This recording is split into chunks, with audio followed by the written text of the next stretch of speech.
we back with another live stream. Let me go over here first. I got my cool shades on. You know what I'm saying? I've been wearing my shades last couple of days. I like my shades, man. I like my shades. Let me set everything up. Let me see. Let me go here first. This phone, well, that phone is dead. What's up, chat? What's up, chat? Let me know what's going on. How y'all doing? The thing, I got my monetization back. YouTube gave me my monetization back. I realized what I did wrong. You know what I'm saying? I realized what I did wrong. So I didn't have to. Wait, is everything ready to rock? Let me see. Boom, boom, boom. Okay, I didn't have to. Let me see. So I didn't have to. Hold on. I didn't have to erase every video. I wonder why. I'm trying to make sure I'm trying to make sure everything's straight. I didn't have to erase every video. I thought, because I didn't know when they gave me the reused content, I was trying to figure out what it was, right? And I'm not going to hook up this mic because something's going on with the mic. You know what I'm saying? I had a lot of trouble with the mic this morning. But I didn't know what was going on when they took my monetization. I was trying to figure out why. And I was thinking. And I was like, man, what did I do out of the ordinary to make that happen? So I had to think. I was like, I did live stream the Aiden Ross fight, right? I live streamed the whole thing, you know, and those boxing events and those football games and stuff like that, those are really, they'll get you for that. But usually they'll give you a strike or a warning, but they didn't do that to me. They just took my monetization. You know what I'm saying? They didn't give me no warning. Hello, over there on Kick. Appreciate you for joining. They didn't give me no warning. And I forgot to put my Kick handle in the screen. That's what I was planning to do. So y'all just bear with me. I think I'm gonna try to change that right now while I got the time, while we sit there just chilling. So just relax, hang out. You know what I'm saying? I need to change that like and subscribe on there. I need to put my Kick handle on there because I'm gonna start streaming from Kick, right? I'm streaming from Kick right now, but I'm gonna start doing Kick separate. You know what I'm saying? I'm gonna start doing Kick separate. I like Kick, you know. So back to my monetization. Well, I figured out why they took my monetization. I was like, what did I do out of the ordinary? Well, out of the ordinary, what I did was I streamed the Aiden Ross fight, particularly the one where Ray J was fighting Johnny Manziel. I shouldn't have been watching Johnny Manziel anyway, Watch Stock Sniper. Johnny Manziel, you know, Texas, it's a Texas thing. It's a Longhorn thing. Hook 'em horns. We getting ready. Longhorns coming out the gate. Well, you know, it's a Texas Longhorn and it's a Texas A&M thing. I wasn't supposed to be looking at Johnny Manziel anyway, right? So after that, about 3-4 days later, boom, YouTube took my monetization with the reused content, right? Because I streamed that fight. You know what I'm saying? You're not supposed to be streaming like boxing events, football, stuff like that. Usually, when that happens, they'll give you a strike, right? But they didn't give me a strike. They just took the whole thing. They took the whole monetization. So I was like, man, I had to figure it out. So I made the decision to erase that fight. You know what I'm saying? Which it was a good night. It was a good show. So I erased that brand risk fight. So you YouTubers out there, you know, we like to watch Adin Ross. We like to watch the brand risk fighting events. We like to stream them. Be very, very careful streaming those fights. YouTube will snatch you. You know, just so happened they took my whole monetization and I had to figure it out. You know what I'm saying? So I figured it out. I reapplied. Boom, they kicked me back on just like that. I thought I was going to have to erase every video because I didn't know which one it was. But I just started thinking, I was like, it got to be the brand risk fight. You know what I'm saying? It has to be that. And guess what, chat? That's exactly what it was. So, you know, we got the monetization back, which is cool. You know what I'm saying? Now we can focus. I'm really trying to focus on learning streaming, not just YouTube. It just made me think about a lot of different things, right? During this time, hey, Jacko 2010, it just made me think about a lot of different things, right? It made me think about streaming all together. You know what I'm saying? It made me think about more than just YouTube, you know, because I was basically stuck on YouTube, right? But what I found out since I've been streaming on Kick, right? Shout out to Charleston White. Shout out to Adin Ross, particularly Charleston White, because Charleston White basically told me, he basically said, you got to start streaming. You know what I'm saying? Kick and all, and Twitch, you know what I'm saying? And Kick, Twitch, Rumble, they are a lot friendlier. YouTube is strict and they pay better. You know what I'm saying? Like the memberships on YouTube, they take 50% of the money. The super chats on YouTube, they take 50% of the money. Over there on Kick, a subscriber is like a membership, right? And over there, the memberships, Kick only takes out 5% of the money. That's all they take. So if you got subscribers and members are the same thing on Kick. So for the people that's on YouTube, I ain't gonna say subscribers because you'll get confused, because subscribers on YouTube is free, but subscribers on Kick is like memberships, right? And on the memberships on Kick, you get 95% and they only take the 5%. And then another thing about Kick is once you get monetized, you get everything rocking and rolling on Kick, you get paid by the hour. Get paid by the hour, Stock Sniper? Yes. On Kick, when you stream, like I'm streaming right now, if I stream, that's why if you on Kick, them dudes be streaming for a long time. They be streaming for a long time because they also getting paid by the hour. They're not only getting paid by the subscribers / memberships, they're also getting paid hourly. It's a lot of money over there on Twitch, chat. It's a lot of money over there. So all, you know, people that are on YouTube, you know, you got to look at other avenues.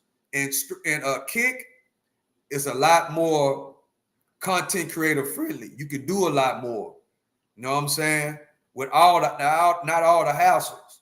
You know, so these 90 days, right? I've basically been trying to learn, you know, how this streaming stuff is, because I'm only like a junior. I had to learn a little bit more. So the 90 days, I've been learning about Kick, Twitch, different type of avenues. Kick is easier to get monetized. It don't take much. You know what I'm saying? And you know, and I'm liking Kick. You know, I'm liking Kick. So we 9 minutes in on the stream. I appreciate everybody for coming through. Wherever you watching me from, if you on Kick, make sure you give it a heart. Because over there on Kick, hearts are like subscribers on YouTube. On YouTube, subscribers are free. So over there on Kick, subscribers are like followers. You know, if you understand how I'm putting it. If you hit that heart button or hit that follow button on Kick, that's like subscribers on YouTube. But Kick subscribers are like memberships on YouTube. So if you see somebody on Kick and they say subscribe, you got to pay for that. But if you hit the heart button or the follow button, you know, that's how it works. So you can go over there on Kick, chat. The link is somewhere in the description. I need y'all to go over there and follow me on Kick. Hit that heart button on Kick. It's going to be a heart button or a follow button. Go over there and make sure you follow me on Kick. I'm going to be doing exclusive content over there on Kick that's not going to be on YouTube. My overall goal is to go full time on Kick. That's my overall goal, is to move everything that I'm doing on YouTube to Kick. Why, Stock Sniper? Because like I said, Kick pays by the hour when you stream. Yeah, I said it. That's what it is. Kick pays by the hour. So if I do a 10-hour stream, that's an hourly pay every single hour. You know, that's how it is on Kick, and I'm feeling it. You know what I'm saying? I've been playing with Kick ever since YouTube took my monetization. You know, that it was in my opinion, it was a plus because it made me educate myself about other streaming platforms. It made me want to become a streamer, not a YouTuber. It's a difference. A YouTuber, all they do is sit on YouTube and press record, hit the record button, and that's it. A streamer is on all platforms. You know what I'm saying? A streamer is on all platforms. You see them streaming in real life. You see them with a setup. You know what I'm saying? You see them with mics. You know, a streamer and a YouTuber is totally different. You know what I'm saying? But ain't nothing wrong with being a YouTuber, you know? But in 2026 and beyond, streaming is the thing. You know, particularly on all platforms. If you a YouTuber, you want to stream on Kick, you want to stream on Rumble, you want to stream on Twitch, you want to spread it out, you want to stream on TikTok, you know, you want to go everywhere, you know what I'm saying? And those other platforms are streamer friendly and they pay better.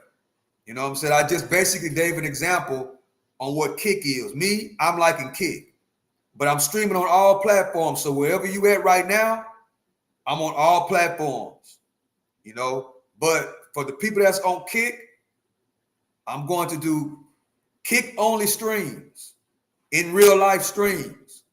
I might, the walk down, a lot of people, I don't know, a lot of people like the walk down.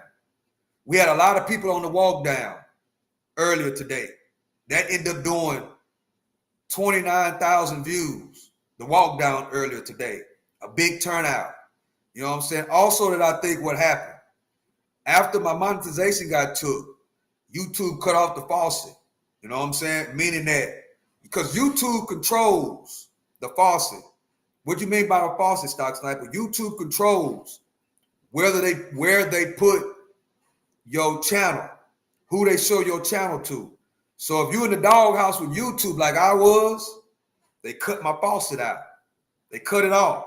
So what I did, I just kept working because I realized that I'm just a junior, you know what I'm saying, on YouTube. I only been doing this for like 3 years. I'm a junior. So I've been learning, you know what I'm saying? And me losing my monetization, chat, it made me explore other platforms. You know, shout out to Charleston White because he told me, man, start streaming, start going to Kick. And don't get, and now I'm gonna tell y'all this. I'm trying to get a Charleston White interview. I already talked to Dewberry. So me and Dewberry is already locked in. I just told him I'm waiting to get my monetization back. And guess what? I got my monetization back today. So I'm gonna lock in Charleston White. You know, he have not hit me back about, you know, what it's gonna cost to do, you know, a live stream with him. You know what I'm saying? If I'm willing to go to Dallas. You know what I'm saying? I'm gonna go to Dallas. I might end up doing Dewberry first, chat, because Dewberry, we've been talking on Instagram, right? We hit each other up on the phone. You know, I reached out to him on Instagram, told him to call me, and he called me. You know what I'm saying? So I just told him, look, I'm just waiting because it wouldn't make sense for me to do that interview, and I'm not monetized on YouTube. So I told him, just give me to like the middle of September. Once this monetization go through, I'm going to Dallas. You know what I'm saying? I'm gonna do that interview. You know, hopefully that interview, you know, not only, I'm not doing it just for the interview, I'm doing it, you know, for a lot of different reasons. You know what I'm saying? So I'm most likely I'm gonna do Dewberry first, and then hopefully Charleston White hit me back on Instagram and we can lock that one in. You know what I'm saying? So that's what I got. That's what I got going on. You know what I'm saying? That's what I've been doing. I've been trying to, you know, get things together, learn streaming, you know, make connections with different type of streamers to take this to the next level. You know what I'm saying? In order to do that, you have to build relationships with bigger streamers, right? That's what you got to do. You know what I'm saying? You got to let them know, well, hey, you know, I'm ready to rock and roll. I'm ready to do business. You know what I'm saying? I'm ready to pop out these interviews. You know what I'm saying? So that's what I got going on right now. You know what I'm saying? That's why it's so important. You can't be when it comes to streaming, you know, and this stuff, you got to take it serious for one. And then for two, you cannot burn bridges. You want to build relationships. You know what I'm saying? That's how you get your channel out there. That's how you get your streaming out there. You got to connect with different streamers. You know what I'm saying? Streamers that are big. Streamers that are say, okay, this dude all right. Hey, say, man, y'all go follow so-and-so. Y'all go follow so-and-so. You know what I'm saying? That's, you know, but the thing about it got to be with streamers that align with what we do on this channel. You know what I'm saying? It is a strategic move. I'm not just going to do interviews with anybody. It got to be people that align with the channel. I know that because YouTube told me 60% of the people that watch this channel are older people. They're older people. There ain't no youngsters in here. 60% of the people that watch this channel are older than me. You know, the last time I checked the numbers, most of the people that's on this channel that come over here and rock with me, that come back, they're older than me. You know what I'm saying? So I gotta, when I interview people, you know what I'm saying, I have to make sure, you know what I'm saying, that they align with what we do on this channel. Circuit Wave, what you doing on this channel? And give me a breakdown on this channel. It's about what I'm into. I'm into sports. I'm into the economy. I'm into health, right? I'm into connecting with other streamers. I'm into politics. I'm into world events. This the Freedom of Speech channel. You know, that's what I'm into. That's what I like. You know, so this channel is about what I like. And, you know, I just basically explained it. I do, as we about to react to Donald Trump. So I'm into politics. You know, that don't mean I'm a Trump supporter. Let's get that twisted. So somebody today earlier, they say that I'm a Trump supporter because I do videos about Donald Trump. They said that I'm Uncle Tom because I'm making videos about Donald Trump. So just because I make videos about Donald Trump, same here, and First Amendments all the way. That's right. Nice with sports. Yep.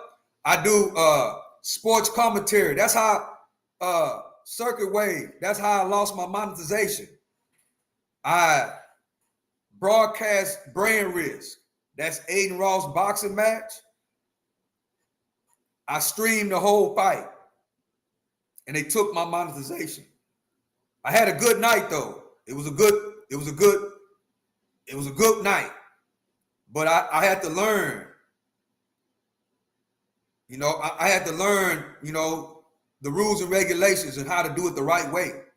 You know what I'm saying? So they gave me a 90-day suspension. I took 90 days, And I started trying to build relationships with bigger streamers that are into what I'm into, right? That we kind of align with, and I'm gonna start doing interviews with these people, in real life interviews, not like real life interviews where I go to where they at or they come to where I'm at, and kind of like Vlad TV and those guys do their interviews. They bring people to their studio, or they go to the people's studio and they do interviews.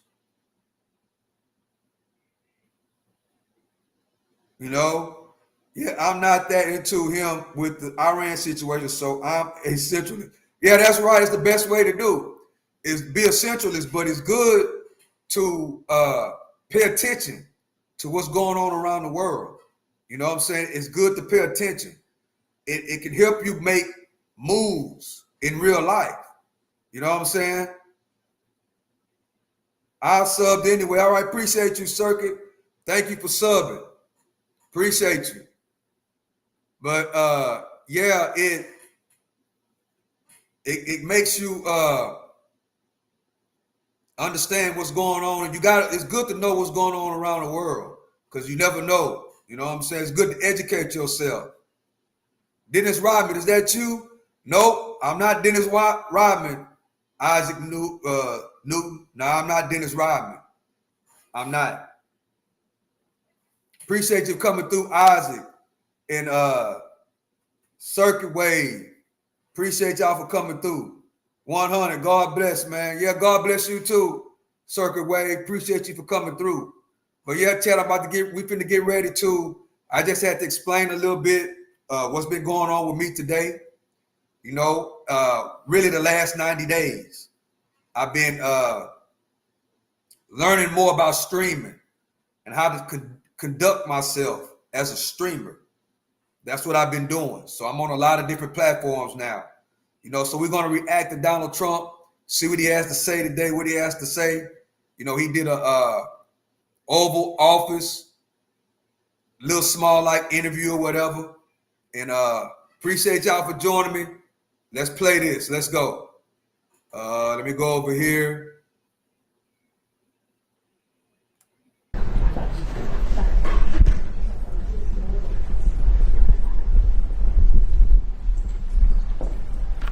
You all set? Thank you very much. I just want to announce the stock market just hit another all-time high. That's the 81st time during a brief 1.5 years. And 401ks, likewise, they're at an all-time high. So millions and millions of people are benefiting from this incredible economy that we're creating. We're building right now a record number of plants, factories. Car companies are moving back, as you know. Honda announced, and Toyota announced they're moving in from Mexico. They're coming here. And numerous plants are coming in from Canada. They'll be announced shortly, but numerous plants are coming in to the United States from Canada.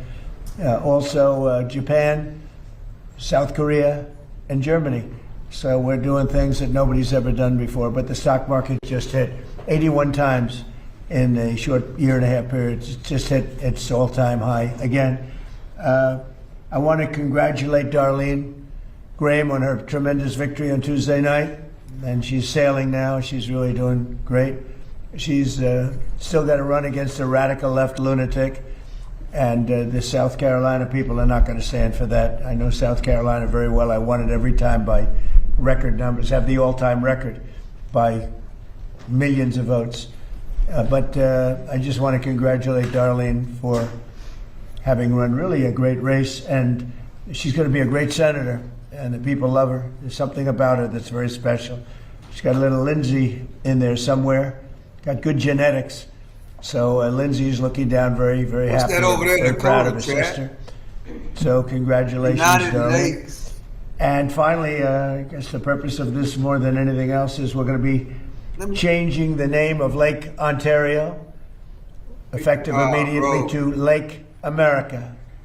That's going to take place right now as I sign the order. Do you have anything to say about it, Ben?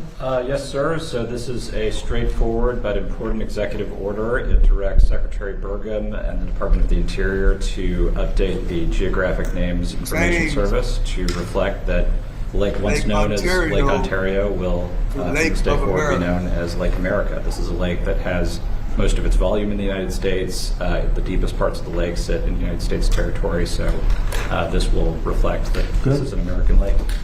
Thank you. Okay.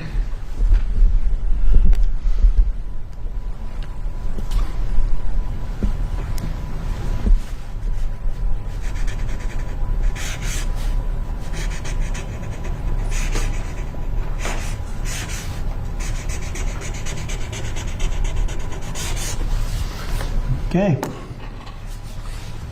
Thank you very much. And we filed all the necessary papers, documents, everything else. We notified all of the This man various is people loaded. that we have to notify. RFK Jr. Worm has So hacked we've his done brain. everything that you have to do. And this is official, effective immediately. Do you have any questions, anybody? Mr. President. Yes. That video you put up yesterday, crossing out Lake Ontario and writing Lake America, it's been seen by about 30 million people, maybe more, across all the social media platforms. What message are you sending to Canada with this move today, and why was this such an important thing for you to do? It's an interesting question. No message. As you know, Canada's been ripping us off for a long time on trade, very sadly. Even the military, you know, we defend Canada for nothing. We don't get anything. They don't pay us to defend Canada, but we defend Canada. And they understand that. As an example, we bought icebreakers. They'd like to use them. We have 11 brand new icebreakers coming in. They'd like to use the icebreakers. They don't pay for anything. And they want to be treated like a state, but they're not a state. But they want to be treated like they're a state. And so we just can't do that anymore.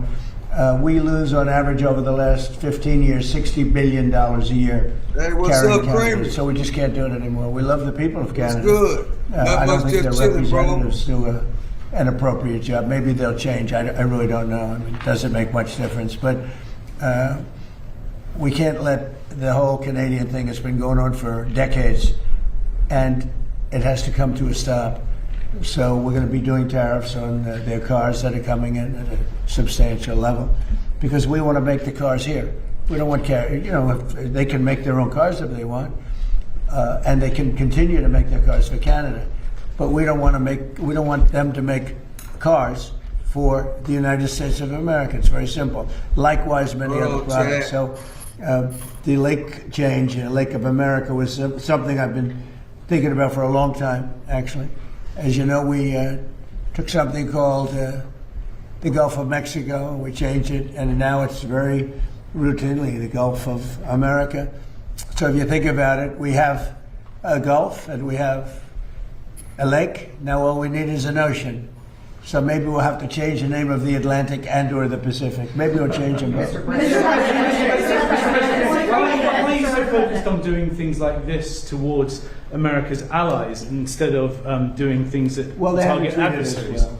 The Canadian officials have treated us very badly. They're nasty people. They charge our farmers 400% tariffs. They've been doing it for a long time. And I had them figured out in my first term, and I did some pretty strong things and had it getting pretty good. And then the election was rigged, and now I'm coming back and doing it the way and finishing the job. But they treat us very badly. Canada treats us very badly. I would say that of all countries, as you know, we have President Xi appreciate it, coming in a Creamy. couple of weeks. I'm doing the same. We deal with a lot of people. People oftentimes I see you and I support they'll ask you me, even more. who's the now. worst to deal with on I trade? appreciate it, Creamy. And I said, that's easy, Canada. They are the worst to Appreciate trade. it. And they feel entitled, and just we can't have that. Mr. President, Ted Cruz keeps teasing a 2028 presidential run. You've run against him for president. Do you think he could be president? What's your reaction to that? You say he's going to run? Or? He's teasing a he's talking about it. You don't mean 2020, but you mean... 2028. Yeah. I would say that he's very talented. He's a very good friend of mine. I think he might do that. Mr. President, He's a talented guy. Mr. President, what's your reaction for? What would you say to those who are concerned a trade dispute with Canada could affect American affordability ahead of midterms? Well, ultimately, it's going to be very good for us because we're losing. When you talk about affordability, we're losing $62 billion a year on average with Canada. And if you really look at it, we're losing more than that. It's too much. It's too much. We Man, can't I got lose a that. feeling, We don't want to Chad. lose it. We don't want to lose it anymore. The Republicans going to lose the We're committed to midterm. not attacking a NATO territory. I've had good talks with him. He's not going to be attacking a NATO territory. Mr. President, what's your reaction to the latest Supreme on the... Court earlier this week ruled on mail-in ballots, and there are states like North Carolina that have ballots that go out next week. How are states supposed to implement this Well, they're in able time? to fit. North Carolina's great. It's a great place. I won it all 3 times. They do some mail-in ballots, but basically they ruled on the legitimacy and the way we want to make them legitimate. And it was a great ruling for the Republicans. I gotta admit, Chad, I think, in my opinion, I think the Republicans are gonna lose the midterm, Chad. We got 3 more months before midterm, and I'm thinking the Republicans are gonna lose the midterm. If that happens, ooh-wee. What y'all think about that, Chad? What y'all think about that? Do y'all think that the Republicans are gonna lose the midterm?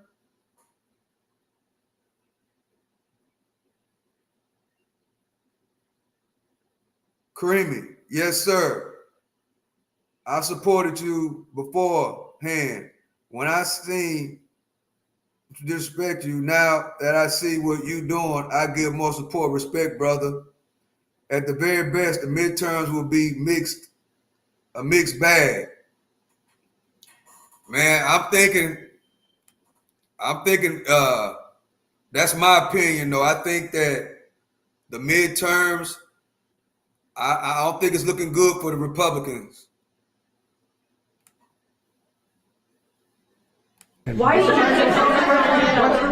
keep voting by mail, sir, if you say it's a concern? Ratcliffe deliver a warning to Russia not to attack NATO territory during his... Well, I don't want to comment on that, but they're not going to attack. Mr. President, on Nepal, Mr. President, what's your reaction to the Americans missing in Nepal? Oh, it's terrible. No, and we've called Nepal and we've offered any help that they need. You know, we have a very good relationship with Nepal, and that was that was mud and water as a mixture. Nobody's ever seen anything quite like that. We're very powerful, strong, well-built buildings were wiped out like they were toothpicks. Daniel, what's up, Daniel? Appreciate you for coming through. Stay on the plantation or vote red. Stay on the plantation or vote red. It's a terrible thing. No, we are sending aid, and we've spoken to the leadership, and we let them know anything they want we'll have. And there were 50, maybe 60 Americans over there. We haven't gotten the full list yet, but hopefully they're okay. But that looks like something that people will not be. Somebody will be lost, unfortunately. There is reports that Vladimir Putin is meeting with the president of Iran to talk about a nuclear agreement next week. Is there concern in the administration, in the White House, that these countries aren't taking economic D-Day seriously, that they're going to continue doing business with Iran despite the warnings? Iran is right now, they're not paying their troops. They're in deep trouble. They have very little capacity. Last night we took 24 boats through the strait. We're taking them through all the time, very openly. What has the Democratic Party? It doesn't mean we're finished with the done for military, you? but the strait is open, as you know. The Strait of Hormuz is open. We have control, and we have the blockade. Iran's not getting anything. Nothing is going through. Not one ship has But gotten will you through. punish Putin or Russia if they continue Well, it to do depends. business It with depends. So Iran? far, I think Hold up. Russia's behaved I gotta, quite well, having to do with the Strait of Hormuz. Cause I gotta Nothing. rewind that and pause it. We have. As I read the comments, I like to hear what's going on. Because I haven't been, the last couple of days, well, really that last week, I haven't really been keeping up with this. Because I've been trying to get my streaming stuff going. I haven't been really keeping up with what's going on. Creamy, a mixed bag doesn't look good for the Republicans. That means they still have to deal with Democrats with this. And that's all around, like always going to be discourse, and never conversations. Yeah, distract. Yeah, that's what they do. They like to keep us divided, Creamy. You know why, in my opinion, Creamy, I don't like the system the way it is, the Democrat, Republican, red and blue. Me personally, as I've gotten older, you know what I'm saying, I don't like that. I don't like it because it keeps us divided. You know, it keeps us divided. You know what I'm saying? Instead of bringing the people together, it actually makes us more divided. That's what I have been experiencing since I've gotten older. Never trust a Democrat with our borders. That's a fact, Daniel. They'll leave them wide open. I'm deep down south. I'm deep down here in Texas. They'll leave them wide open. You know, that's a fact. They used to then be like that, you know, though they have recently, the last 8 years, they have been changing a lot. You know what I'm saying? They've changed a lot. But I have nothing to do with the greasy gang. They all bent backs, in my opinion. All right, Chad, let's keep going. Control, and we have the blockade. Iran's not getting anything. Nothing is going through. Not one ship has But gotten will you through. punish Putin or Russia if they continue Well, it to do depends. business It with depends. So Iran? far, I think Russia's behaved quite well, having to do with the Strait of Hormuz. And you have to understand, for everything they do, we do also. You know, somebody was saying about China. What about China? Yeah, I appreciate y'all, chat. Everybody come over here to rock with the channel. I appreciate y'all. You know what I'm saying? Make sure you, whatever platform you on, because I'm live on 5 different platforms. I'm live on Kick. I'm live on Twitch. I'm live on Rumble. I'm live on YouTube. So whatever platform you on, make sure you subscribe to the channel. If you're on Kick, make sure you hit the follow button. Kick is a lot different than YouTube. Over there on Kick, hit that follow button. You know what I'm saying? Make sure you hit that follow button. I'm going to start doing Kick only streams over there in real life. You know what I'm saying? Kick is more like, you know, they want to see what's going on in life, what you're doing in real life. So, and I like Kick. So I'm going to start doing some, for y'all that watch me on Kick, I'm going to start doing some Kick only streams. So right now I got everything together. I got YouTube, I got Kick, I got Twitch, I got Rumble, I got all the platforms together. You know what I'm saying? But I'm going to start doing individual streams for each individual platform, because so the people that are on those platforms will get exclusive, you know, will get different type of content. You know what I'm saying? I'm thinking about moving the walk down from YouTube to Kick. That's what crossed my mind. But then I also understand a lot of people like that walk down. A lot of people like seeing me running, you know what I'm saying, and then walking after I run. A lot of people like seeing the exercising type stuff on YouTube. So I'm kind of, you know, thinking about that. So I might just do the walk down on YouTube and Kick. That's what I think I might do. But everybody else, you know, rocking with the channel right now, I appreciate y'all. Just the Freedom of Speech channel. I'm your host, the one on the Stock Sniper. You know what I'm saying? This is the Freedom of Speech channel. You have the right to say whatever you want to say over here. You know what I'm saying? It's about freedom of speech. So I appreciate y'all for coming through, rocking with me. Let's go on and hear what the president has to say. He's talking about the Strait of Hormuz right now. So let's see, because even though there's a lot going on in the world, we still got Iran in this oil situation. You know what I'm saying? We still got that going on. You know, so we got to take that into consideration.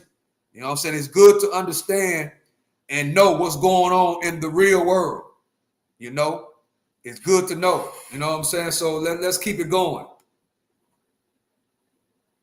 We hear they're spying. We spy on them too. That's the way it goes. Why not sanction Chinese banks, though, who are doing business Well, with who Iran? said I'm not? You said, why not? I mean, who said I'm Secretary not? Bessent didn't announce You don't know if it. I'm doing it. Well, I don't have to announce everything, do I? Are you Who are you speaking to, sir, about what other leaders have you spoken to about this pressure campaign to get them to cut off ties with Iran? About Iran? There's not a lot to speak to. We don't want to speak to them. We're not looking to meet or anything. The Strait is open. We're taking a lot of boats. Millions and millions of barrels of oil are coming out of the Strait every day. Other countries recognize that.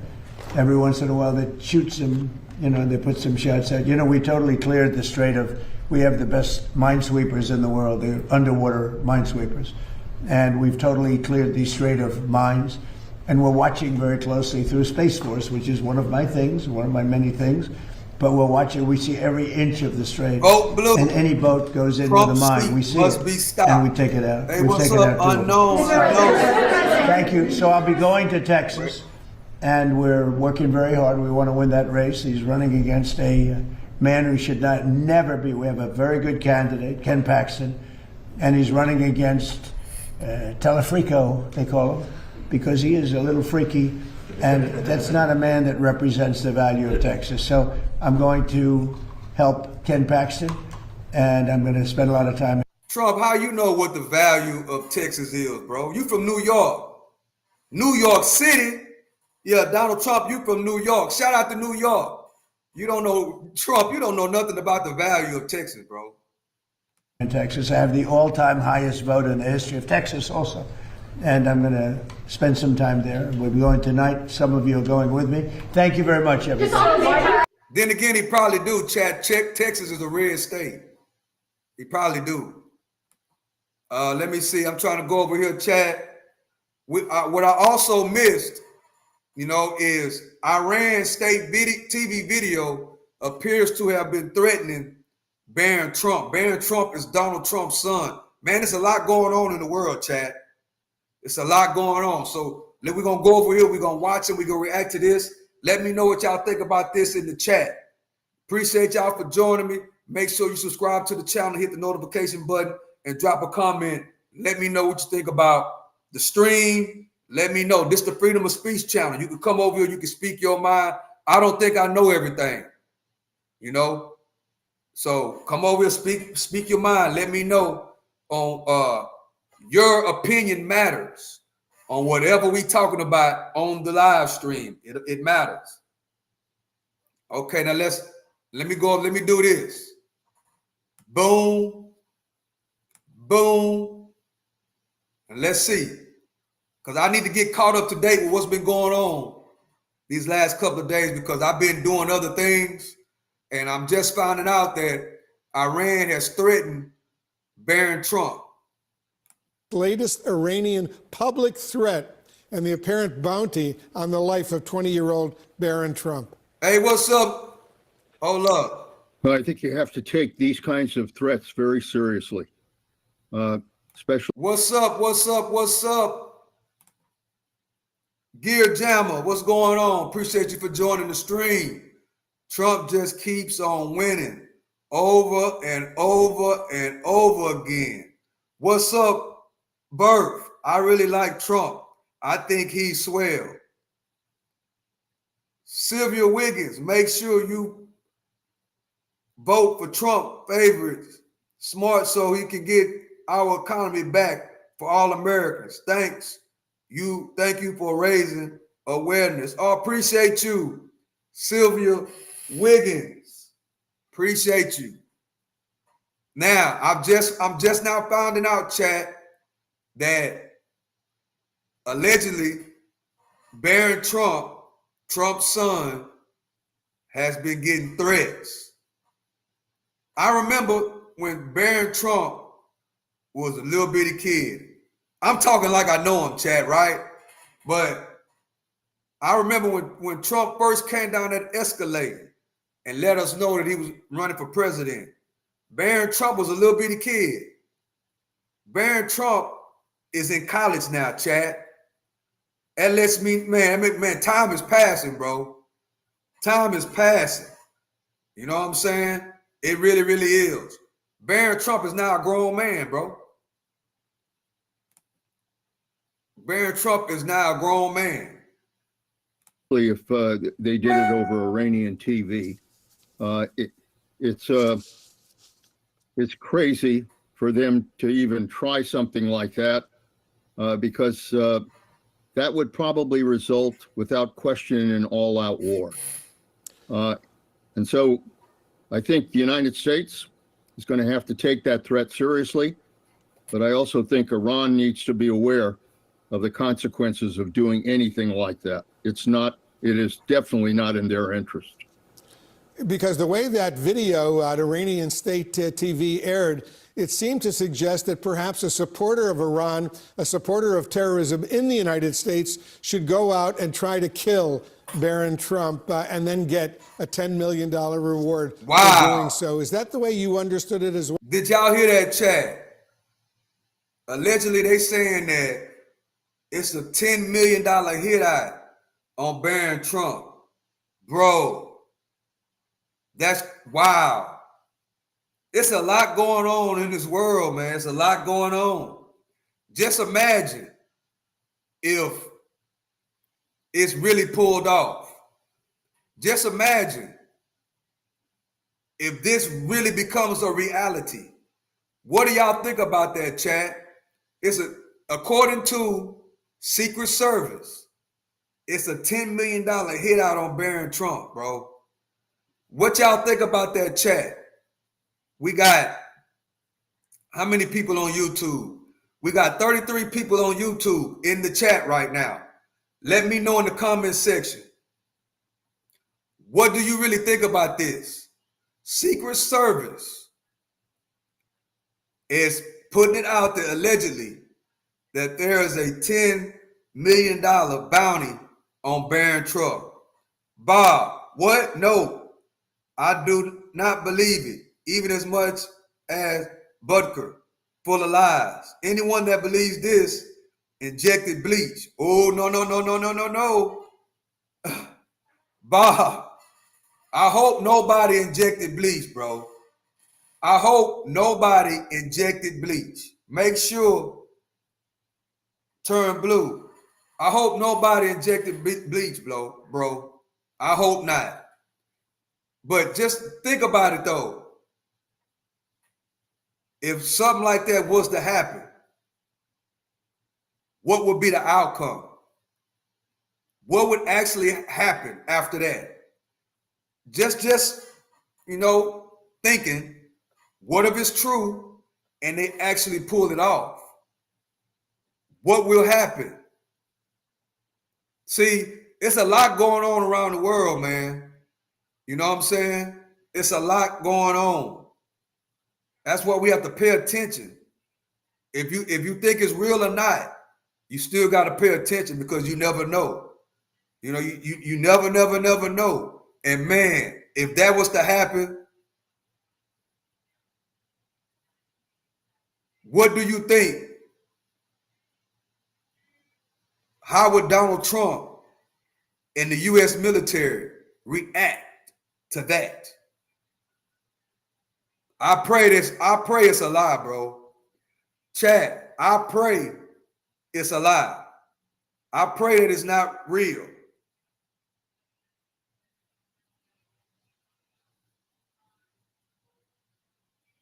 I pray that it's all a lie.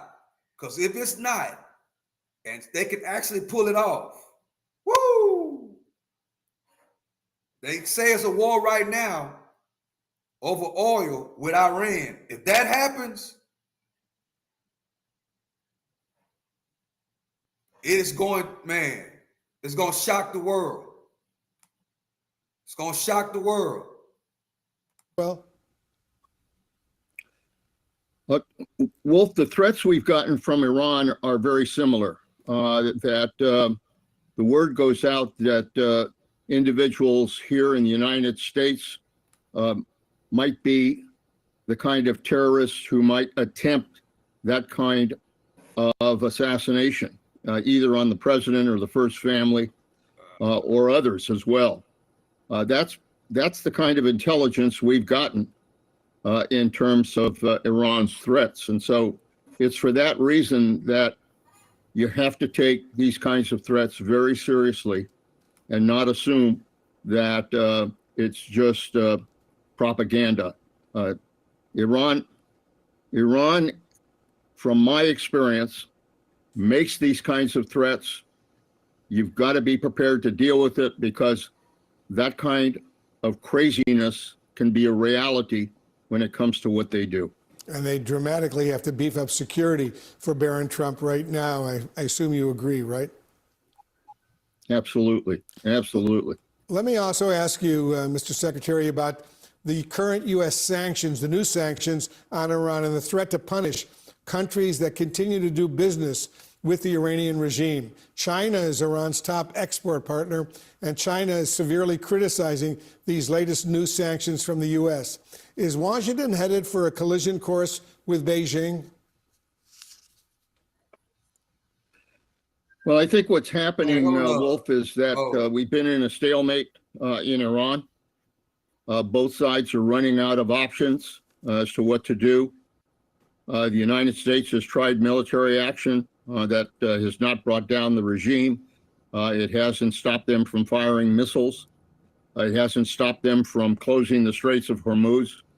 And on the nuclear issue, we're nowhere in terms of trying to decide who controls the enriched fuel and what happens in terms of some kind of inspection regime.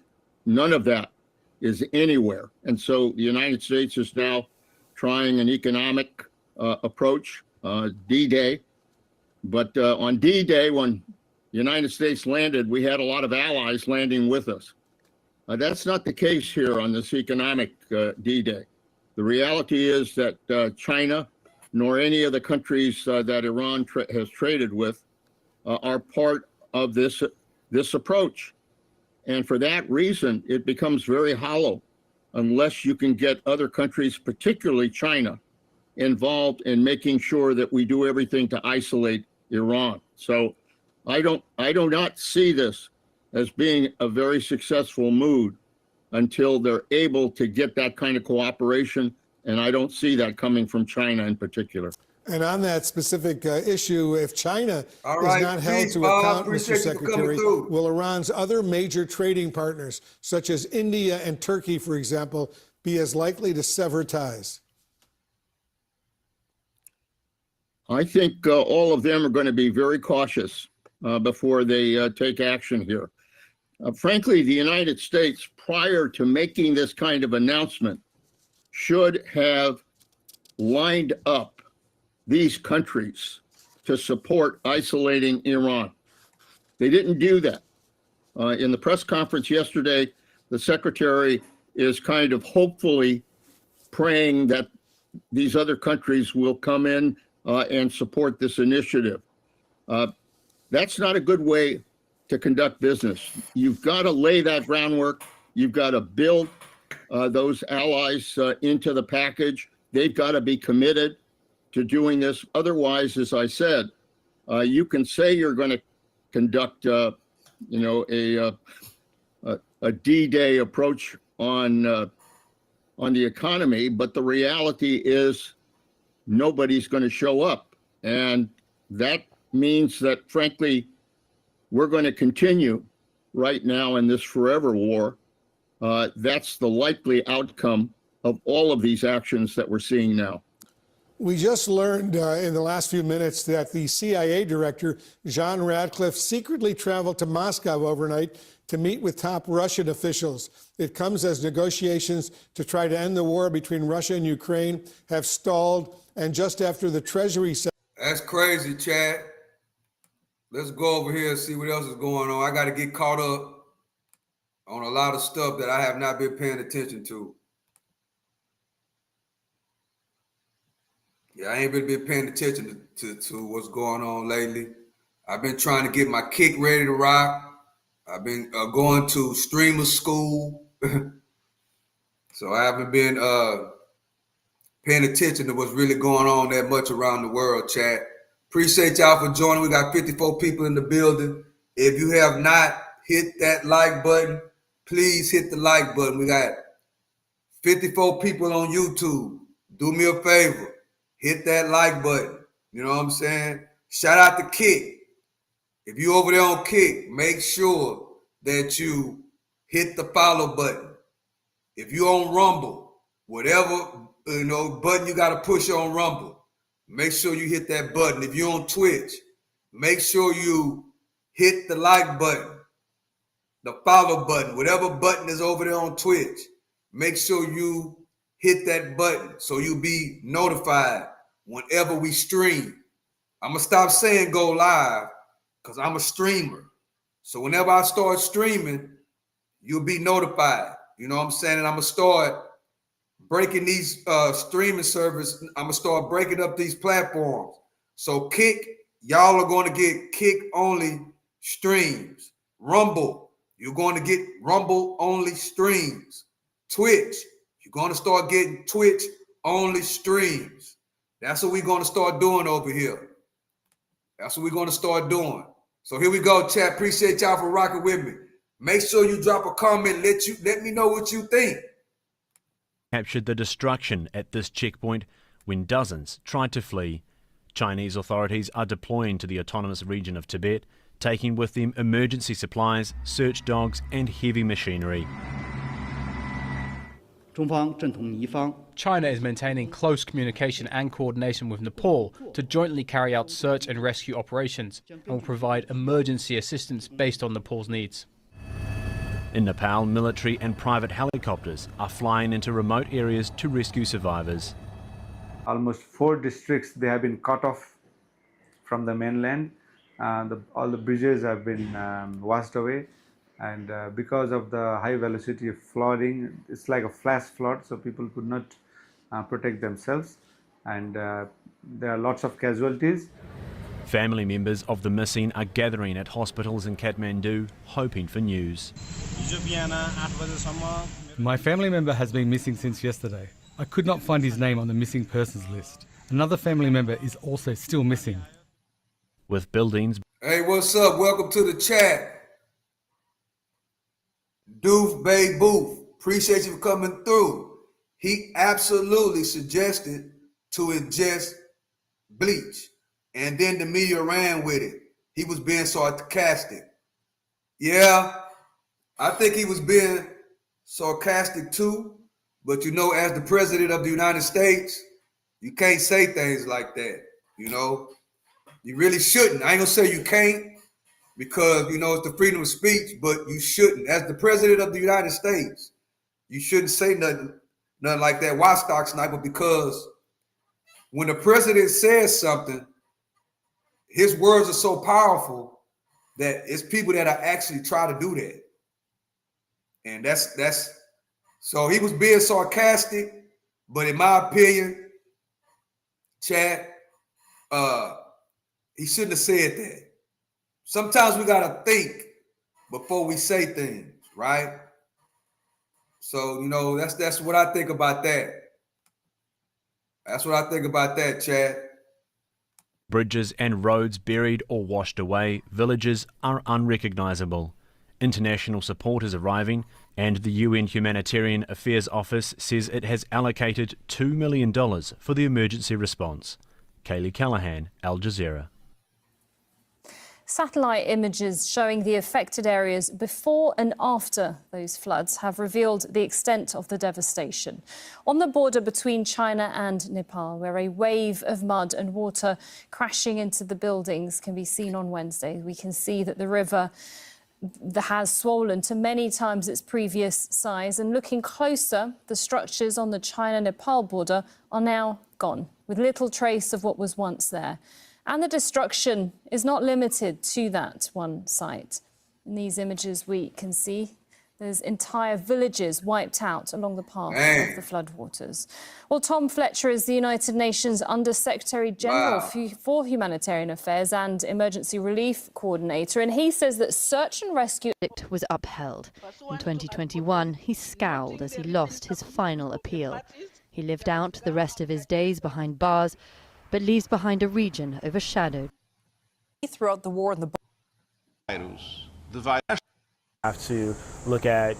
Trump says the name change will take effect immediately. We're going to be changing the name of Lake Ontario, effective immediately, to Lake America. That's going to take place right now as I signed the order. And we filed all the necessary papers, documents, everything else. We notified all of the various people that we have to notify. So we've done everything that you have to do. And this is official, effective immediately. Canadian Prime Minister Mark Carney has responded, posting on social media that the name Lake Ontario comes from an Indigenous word. It is more than 400 years old, predating both the Confederation of Canada and the U.S. Declaration of Independence. Carney adds, "We know that America is changing. Their trading relationships, their foreign policies, their national monuments, their hydronyms. Canadians also know that naming reality means calling it Lake Ontario, then, now, and I'm about to get ready to switch it again, Our man. chief U.S. correspondent Alan Fisher has more from the White House. Texas. So has Donald Trump renamed Lake Ontario to Lake America? Well, to a point, yes. On all federal documents, it will now be known by its new name. On all federal maps, it will be known as Lake America. But it's up to private companies and states to decide if they follow suit. And certainly New York has already said it will keep with the old name, as have the Canadians. Mark Carney, the Prime Minister, says they are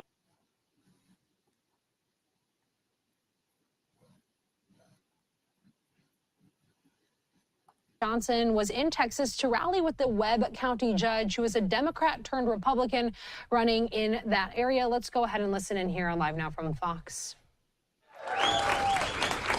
I got some reinforcements down here in the front row. Can I introduce a couple of people before I get started here? We got reinforcements that have come from Congress from around the country to stand with this great man right here, okay? And they're right here. I saw a video with some workers running uphill to avoid a huge stream of water. Lake Morocco. Now, I understand South Let me Florida, look that but up, Chad. from Lake Indiana, Morocco. Congressman from Indiana, Rudy Yakum is here. Let's see what's going on with that. Not if, but when Tano wins this seat in 68 nights, okay, that's what's Lake going to happen. Morocco. He's going to win. He's going to join Congress with an outstanding group of new members, and one of them is with us today from Oklahoma, Mark Tedford. Stand up, brother. Now, why did I bring all these guys from all over the country? Because they wanted to be here with this extraordinary candidate. I don't have to tell you how great Tano is for this district. Let me give you the words of the president himself. Mikey, straight out of Central Casting. Okay, that's what he says. He says,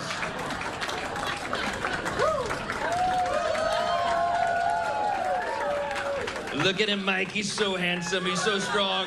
Look at him. Mike, he's a lot bigger than you. Yes, sir. I know that. Big things come in small packages, sir, but also in big ones. Okay. Tano is the real deal, y'all. We have been recruiting all-star candidates around the country because you know this midterm election is unlike any other we've ever had in our lives. Maybe the most important midterm in the history of our great country, okay? Because we're in an all-out cataclysmic battle to save the republic, okay? You might have noticed the communists are coming for the country, okay? They're taking over the Democrat Party. I'm sad to tell you this is not our father's Democrat Party. It doesn't exist anymore. When I grew up in Louisiana, I scarcely knew a Republican. They were all Democrats, blue dog Democrats. But you know what? They loved God and country and faith and family and the principles of the country. That party doesn't exist anymore, okay? The money, the energy, the excitement, the grassroots is on the side of the insurgent left in the Democrat Party. And they do not stand for anything that South Texas stands for, okay? That's why you gotta have champions. You gotta have proven leaders. You gotta have guys who have been in the battle and have served, and they understand that public service is about serving the people and not yourself, okay? All right? You guys know what County Judge Tano T. Arena is about, right? He's a man of faith and principle and family. He stands for freedom, and he's going to fight every day for the people of this district. And this district and this battle matters more than almost any other around the country. I'm an ambassador of hope today, okay? I'm going to tell you all the reasons we're going to defy history, and we must do it. Because it's only happened twice in 90 years that a sitting president has picked up seats for his party in that first two-year cycle. And the answer is, people ask, why is that? Because when someone wins the White House, the other party's going to soar about it, right? And so they get their grassroots out and they turn out the base and they take seats away from the president in the House in that first two-year cycle. That is not going to happen. I think I found it. Okay, not going to happen, right? Let me tell you exactly where we stand today, because it's so important to the people in this room. And your presence here shows us you understand the stakes. You understand this is bigger than this district in South Texas. It's bigger than Webb County, bigger than the whole state of Texas, and that's a big state, brother, okay? It's bigger than the whole thing. It's for the whole country. This is for the survival of freedom. Now, here's the stats as of this morning, okay? Very sober-minded about our challenge, but here's what it says. The Cook Political Reports, probably the gold standard, they are trying to guess what's going to happen on election night. People on both sides of the aisle look to them for their expertise, and this is what they say. As of this morning, they projected on election night, we're going to have 211 Republican victories, 205 Democrat victories. That means there's 19 seats in the middle that are the battleground, that are the jump ball seats. Now, of those 19, you rate them in importance. I'm telling you, your district is in the top 3 battles in America, okay? This comes down to your effort, your turnout, your investment, your time, your influence, all that you're giving us right now. And Rob, Mike Johnson, your days are numbered. Tano is the perfect guy to flip this person to red. I'm telling you, okay? The perfect guy. Y'all, we need fighters right now. This is serious business. Now, let me tell you a couple of reasons real quick why we're so optimistic about this. I have a very boring 90-minute slideshow that I did not bring to you today. Okay? I'll be very quick. First of all, we got a great record to run on. These incumbents, all the members of Congress, the Republican majority, even though we had a 1 or 2 vote margin, most of this Congress, what could go wrong, right? Man, the end of the year is going to be exciting, next to me to get this done, but he's coming, he's coming. I got reinforcements. But look, we got the votes. It is a change. We have an extraordinary record to run on. We passed over 800 pieces of legislation, landmark stuff to fix the mess that we inherited from the Biden-Harris years, okay? It was a disaster. Among the first things that we fixed, you know what the biggest issue, the biggest issue in the 2024 election was? The wide open border and the chaos that it brought. Elections have consequences, my friends. We sealed and secured the border. Thank you. You're right. Do you know the stats? Y'all know it better than anybody. We have not had one release of an illegal into the country in over 16 straight months, okay? It's a big thing. We also got back to American energy dominance, and that's a big deal to Texas and my state of Louisiana. We got back to peace through strength. We passed all this legislation, and we gave everybody the largest tax cut in U.S. history, okay? It's a big thing. The average Texan has more than $4,000 in their pocket because of the tax cut that they were given. They didn't have to send it to Washington to be squandered. They kept it, their own hard-earned money. And Man, we got 21 likes. I appreciate y'all for hitting the like button. We got 21 likes over on the Freedom of Speech channel. Thank y'all for hitting that like button. As you come in, make sure you hit the like button.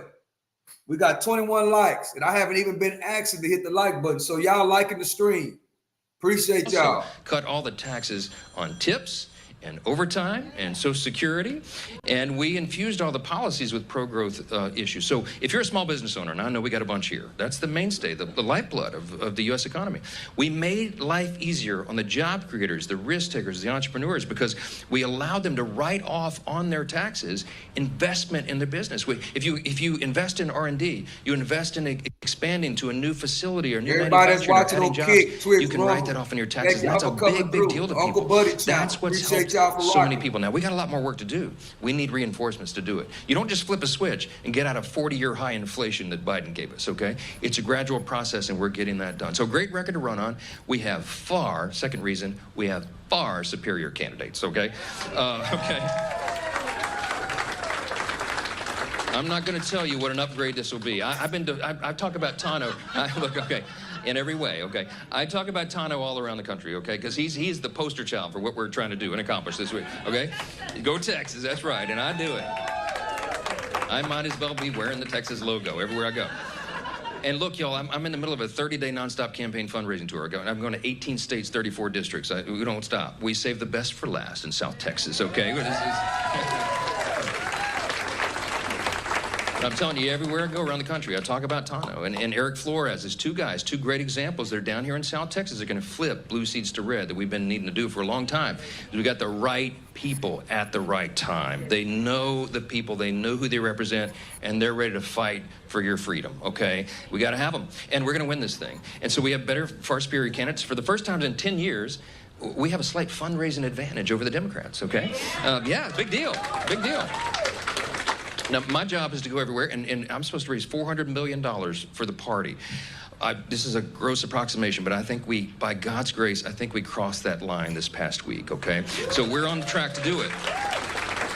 It's an all-time record, but I'm not the best fundraiser in the party. The reason that we are doing that is because people like you understand the stakes are so high, right? This is for all the marbles. We cannot lose this midterm. I want you to imagine a nightmare scenario with these insurgent Marxist Democrats taking over the Congress. They would impeach the president on the first day. They've already said what they're going to do. They'll convert every committee of Congress into an investigative body. They'll spend every waking hour investigating the president and his family and the cabinet and going on this lawfare exercise. It would roil the markets. It would undermine people's confidence in the U.S. and the economy. It would empower our enemies across the globe at the worst possible time. We cannot allow them to do that, okay? The problem that we have right now is that the people coming behind us don't understand how dangerous these ideas are. They don't understand that socialism is a road to ruin. They don't understand that socialism is a step to get to communism. It's Marxist philosophy. They thought the communism would be the utopia, the perfect society. They're dead wrong. Okay? Every single time that's been tried over history, it has led to human suffering and poverty and famine and death. We started a new website a couple of weeks ago to try to illustrate this. It's called ContrastForAmerica.com. This is a contrast election, and we take them through the history of communism in the 20th and 21st century. It always leads to ruin. In fact, it's been the reason that tens of millions of innocent people have been murdered in the 20th century alone. It is anti-American. We are not going to let that happen.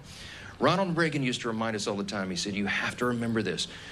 Freedom is never more than one generation away from extinction, okay? We don't pass it in the bloodstream. It's not automatic. We have to fight for it. We got to protect it. And then we have to teach it and pass it along to the next generation. So they, too, will have the same liberty, opportunity, and security that we've known and sadly too often take it for granted. We cannot take it for granted anymore, okay? This election is for all the marbles. Now, if somebody had told us, Tano, 10 years ago that on the 250th anniversary, the greatest nation in the history of the world, we would be locked into this contest, determine if we're going to keep the republic or go down this dark, dangerous, deadly road to communism, I wouldn't have believed that. But that's exactly what's happening right now. Now, we have to win this seat. We have to get Tano elected to Congress. And I'm absolutely convinced we're going to, because he's going to be a big part of this, okay? Speaker Big Johnson is brilliant. I was on the phone with Newt Gingrich several months back. I talked to him all the time. Still one of the great strategists in the party. He has a way of crystallizing things. He's a good thought leader. You know, he said, Mike, you got to think about this. This midterm is different than any in history. You got to think of this as a contrast election. This isn't a contract with America year. Y'all did that in 2024. Kept your promises. Great record to run on. This is a contrast for America year. In short summary, it's a contrast between common sense and crazy. That's what the other side represents now. We make no bones about it. One of the reasons we're really excited about this, too, is that this is big in Texas, okay? But we're going to do the first ever midterm convention for any party in history before the midterm, okay?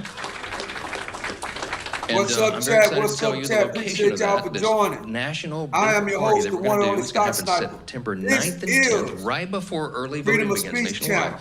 We're going to do it in Dallas, Texas, my friends, all right? Where it's Kick, Twitch, Rumble, YouTube, everybody be coming in around the country, coming here. We have 2 nights on Net Media. All the stations are covered. We'll be talking about our great record of achievement, our extraordinary candidates that we recruited to run and flip these seats. Make sure you the president's going to look right into the camera to his base and he's going to say, I am on the ballot, okay? Because even though his name isn't in a midterm, his legacy is. The America First priorities and principles are. His administration is. We got to get everybody to turn out. Now, here's another big bright spot, and I want to tell you this, and I know the cameras are rolling, and I don't care if they hear it. Let me tell you something. There are brighter days ahead of us, okay? Well, okay.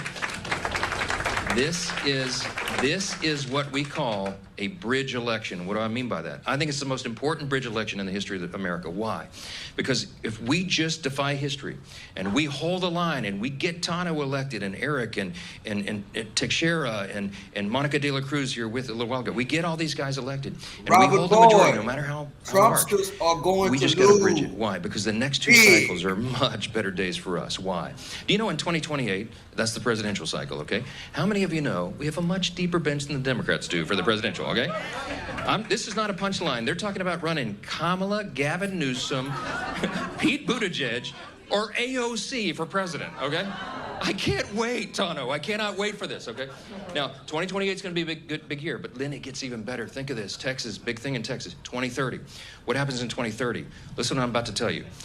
The census, right? The decennial census. And when they count, when the census reflects the mass exodus out of the blue states, okay, you know, people are leaving. California, New York, New Jersey, Illinois. Guess where they're going? Texas, all right, right? They're coming to Texas, they're going to Florida, they're going to the Carolinas and Tennessee. And when the census reflects that, we do reapportionment, okay? The seats get reassigned in the House. We will have a flood of new Republican seats in red states. My friends, that's when we can get to the point. We build a majority of 15 or 20 or 25 people like the good old days. We don't have a one-seat margin anymore, guys. I don't have to be a mental health counselor every day. It'll be awesome, okay? We have a big majority, but here's what it means, okay? Texas gets more seats, guys. See, the thing is, a lot of people are moving to Texas and Florida. A lot of people are coming from Democratic states. The question is, will those people still vote Democrat or will they switch and vote Republican? That's the big question, chat. Even though it's a lot of people from California moving to Texas, a lot of people from California moving to Florida, a lot of people from New York moving to Florida, will those people who 8 times out of 10, those people in California, 8 times out of 10, the ones that are moving to Texas, they are Democrats. The thing is, will they get flipped to vote Republican?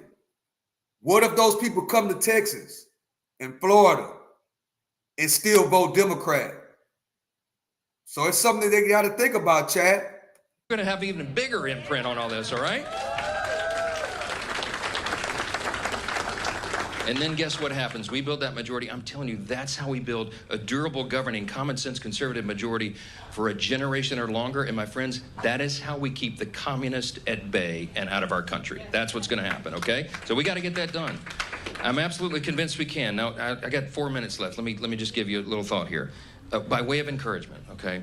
We take great solace from founders and the people that came before us and the people that set up this matchless system. And if you were all with us in D.C. right now, we'd take you on a quick tour. I'd take you onto the House floor. In the evening, we can do that when we're not in session. And I invite you all to come take one of these trips, okay? But if we won't get at eye level as the members do, the first thing you would see above the speaker's rostrum is the national motto, "In God we trust," right? And if you were there and we were all doing the tour right now, I'd show you in the visitor's guide. It says the visitor's guide to the People's House, a little booklet. It's about 30 pages long. They've been publishing it for 40 years. We turn in the guide, and I would show you on page 20. It explains how that got there. It says in the book, in 1962, Congress voted to put the national motto above the speaker's head, above the rostrum. It says in the book, listen to what it says, as a rebuke to the Soviets' philosophy during the Cold War. Okay? What is the Soviets' philosophy? It is exactly what we are fighting right now in 68 days. It's communism, Marxism. It is evil. It is un-American.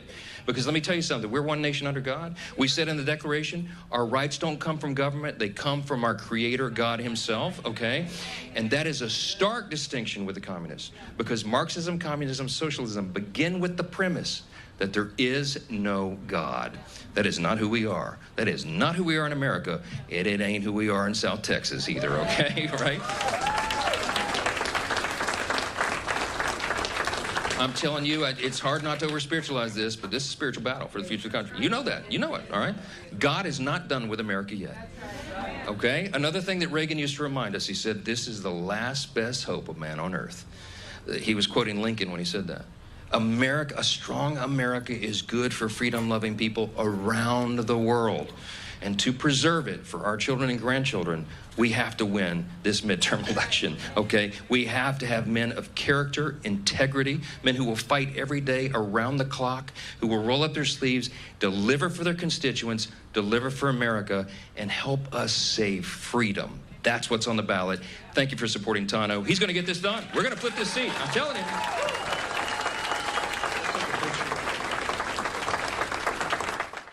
Okay, Speaker Johnson, I wanted to make sure that we aired as much of this as we could before we have to step away for a quick commercial break. Wow. They in Texas. Trump is in Houston. Speaker Johnson is in Laredo. Man, they finna start getting ready for the midterms, chat. Man, it's gonna be something to see. These midterm elections are gonna be something to see, chat.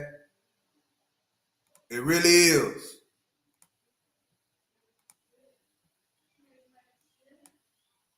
What's up, chat? Appreciate y'all for joining me.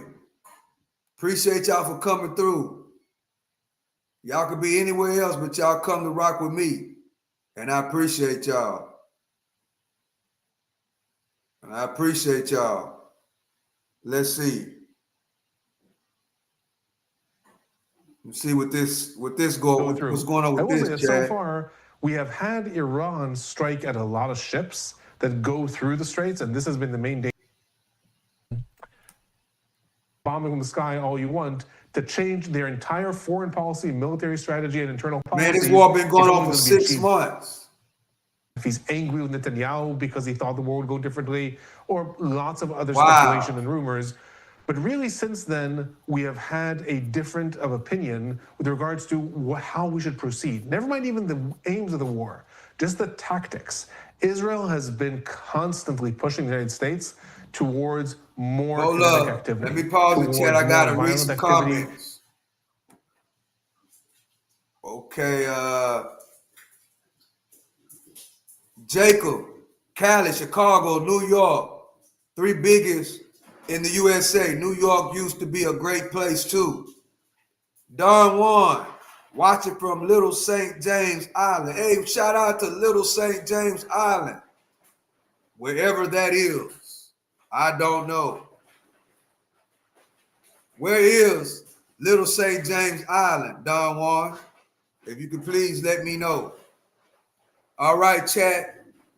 Let's go. Let's continue. Let's continue. Israel wants to see the Revolutionary Guards and wants to see the security forces in Iran that much more weakened, maybe in order to facilitate protests later on, maybe in order to bring Iran to a better deal when it's more on its knees. The United States, under Trump, I don't think has any problem with that image of Iran on its knees, but it wants to see the Strait of Hormuz open and wants to see an end to this saga that has lasted a lot longer than Trump had anticipated. And really one of the reasons why these goals have ended up in increasing collision as time has gone on is we have elections. We have elections in Israel scheduled for October 27th, general elections, and elections in the United States, the midterms, a week later. And the leaderships in Israel and the United States at this point, they want and need different things when they come to the election. Trump needs peace. He needs calm. He needs positive markets. He wants stability. He wants to show, I went to war and ended it for the benefit of the American people. Netanyahu needs to show war. He needs to show, I am fighting Iran to the death. I will never allow the Islamic Republic to continue to hold on to its missile programs and its proxies. And that's really where we're ending up in a collision between Israel and the United States, also about goals, but much more about tactics at this point. Israel wants to see more fighting. The United States wants to see more negotiating. And that's where the sides have now collided over the last month or so. So I suppose another major facet of, and really what I try to do here when we ask you questions is not only ask you something so that we can get something informative on air, hopefully people learn something from these segments, but also I think it's my job to ask the questions that a lot of people have. And I think one question that a lot of people have is, what does winning this war actually look like? What level of clarity do we have on the answer to that question 6 months later? We have less than we had 6 months ago. Because if we go back a year ago, the United States and Israel both declared that they had destroyed Iran's nuclear program. Then, 6 months later, they went to war because they said Iran was about to achieve a nuclear weapon. And many reporters raised these questions to the leadership of both countries. They each answered differently, but factually they both said, well, Iran managed to rebuild what we destroyed. And that brings us to where we are now. If we just focus on the nuclear aspect, that's what Trump and Netanyahu both are constantly saying, Iran must never have nuclear weapons.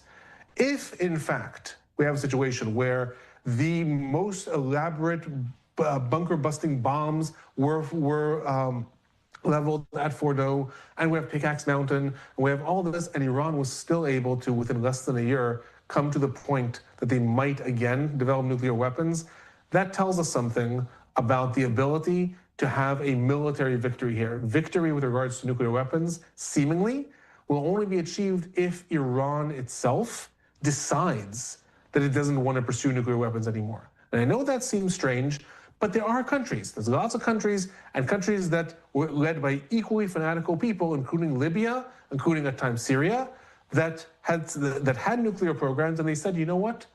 We're not pursuing them anymore because we don't want any more warfare against us. So it is possible that Iran would genuinely come to that realization.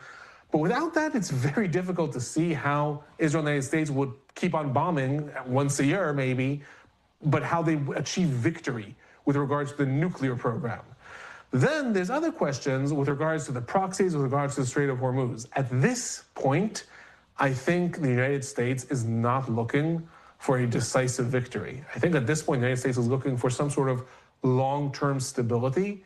It's looking for an interim agreement that will be negotiated over a longer period of time. That's what the Memorandum of Understanding was. It was a 2-month agreement. It collapsed. But it was a 2-month agreement that was supposed to open the doorway for a longer negotiation about the nuclear program and about other things related to Iranian assets in the Strait of Hormuz.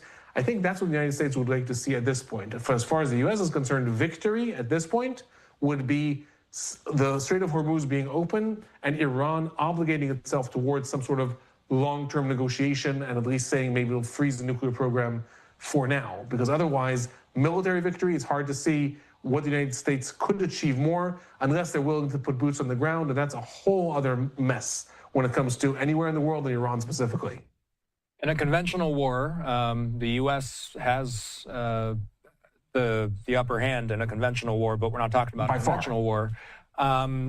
What does winning mean from Iran's perspective? Obviously, Iran wouldn't be able to win a conventional war against the U.S., so what does victory look like on their end? So as far as Iran is concerned, first of all, they have openly said that they feel that they have won until now. And the reason for that is, first of all, they've survived. And to understand that, we have to look at this through the same prism and perspective that we have looked at the asymmetrical warfare. We've looked at Israel versus Hamas, Israel versus Hezbollah, and many times you and I have spoken, and we said if the terror group survives, that's victory. That's victory because ultimately everyone knows that in conventional one-to-one, they should be crushed. So first of all, it's victory if you survive. Now, Iran is not a terror group. In that sense, it is a country, but the regime surviving is already seen as a form of victory because the strongest army in the Middle East is Israel, the strongest army in the world is the United States, and look at us, we've survived. So that's one facet that they've said, they're putting up the V for victory sign as far as they're concerned.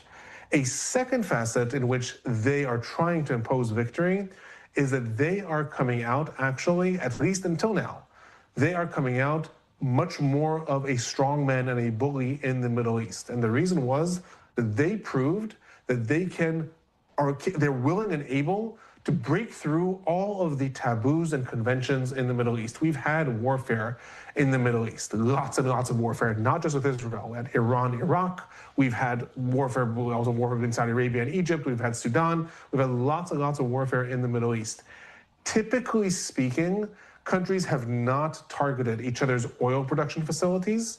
They have not targeted the vessels that move oil and gas. These things have been sort of untouchable by a lot of the militaries. And the reason was because we all know that we all depend on this for a lifeline. Iran saw that their back was against the wall. As far as they were concerned, this was an existential threat, the United States attacks, and they were like, okay, we'll attack Qatar, Bahrain, United Arab Emirates, Oman, Kuwait, Saudi Arabia, all of the oil production facilities, and they got away with it in the sense that they were the bully. All these countries really suffered a lot. Most of them did not retaliate very much, really suffered a lot. And they are now, each and every one of them, is trying to form their own deals with Iran. They all are U.S. allies, but they sort of feel that the United States did not protect them enough because a lot of their facilities were damaged. The United States under Trump is talking about maybe even withdrawing forces from the Middle East. And we've already had Qatar yesterday, the prime minister coming and meeting with the president to form their own deal with Iran. Saudi Arabia has sent delegates to form their own deals with Iran. We've had new defense alliances between Turkey, Saudi Arabia, and Pakistan. Iran has positioned itself right now in the Middle East, ironically, in much more of a stronger position. So victory on their end would be to maintain that. So that's why it's so important for them to be the ones that control the Strait of Hormuz. They want every country in the Gulf to have to pay them homage, to have to pay them respect in order to continue to produce oil, gas, etc. I got to ask you about the Supreme Leader situation. Another thing that a lot of people are curious about. Obviously, in the opening strikes of the war, that was when that was when the Ayatollah was killed.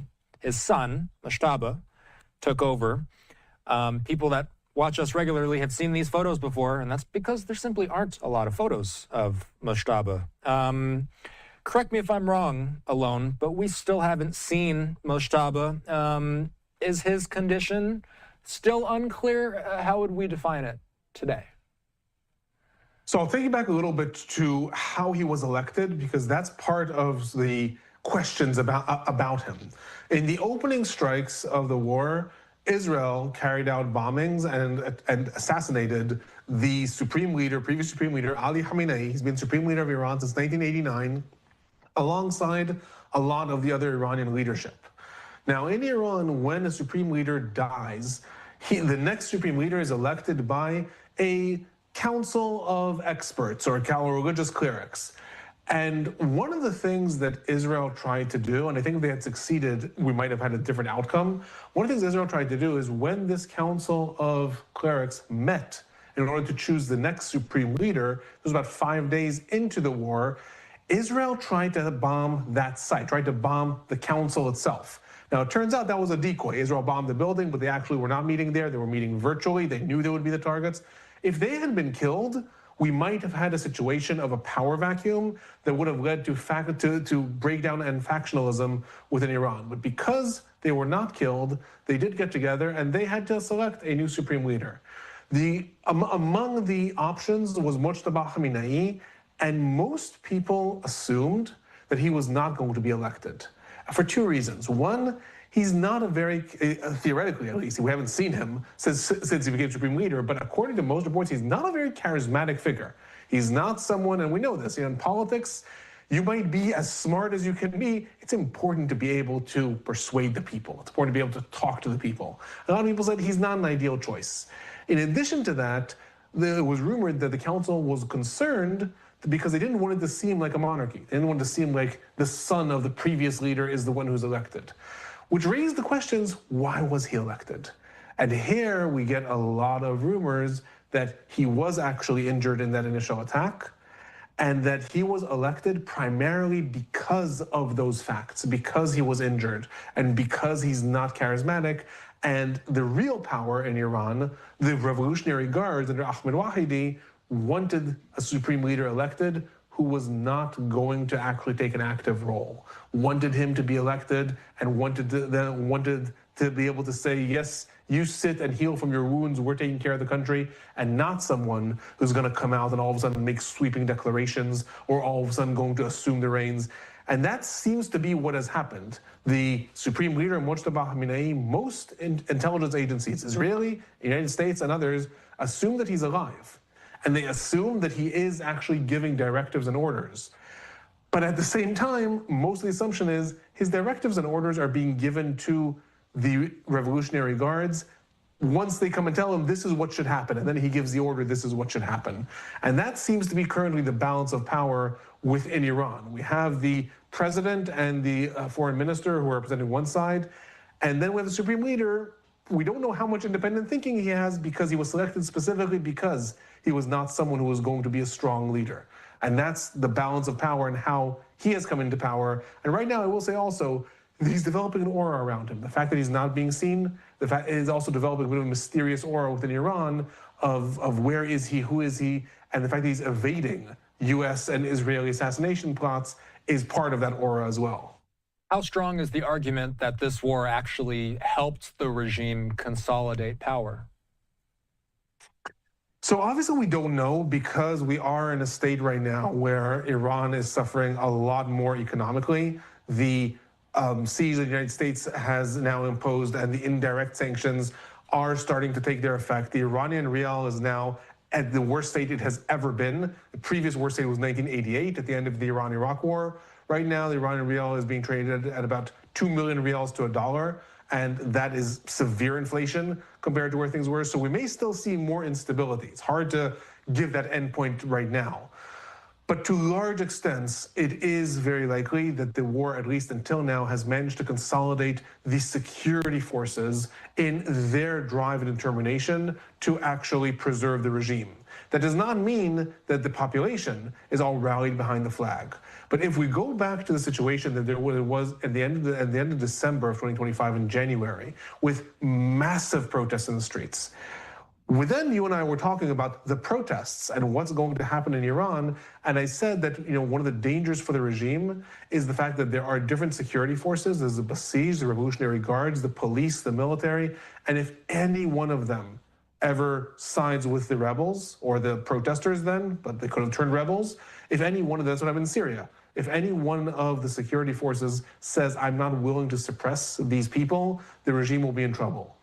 The war has consolidated the security forces, all of the security forces. There was not a single general who got up and said, we need to have regime change now.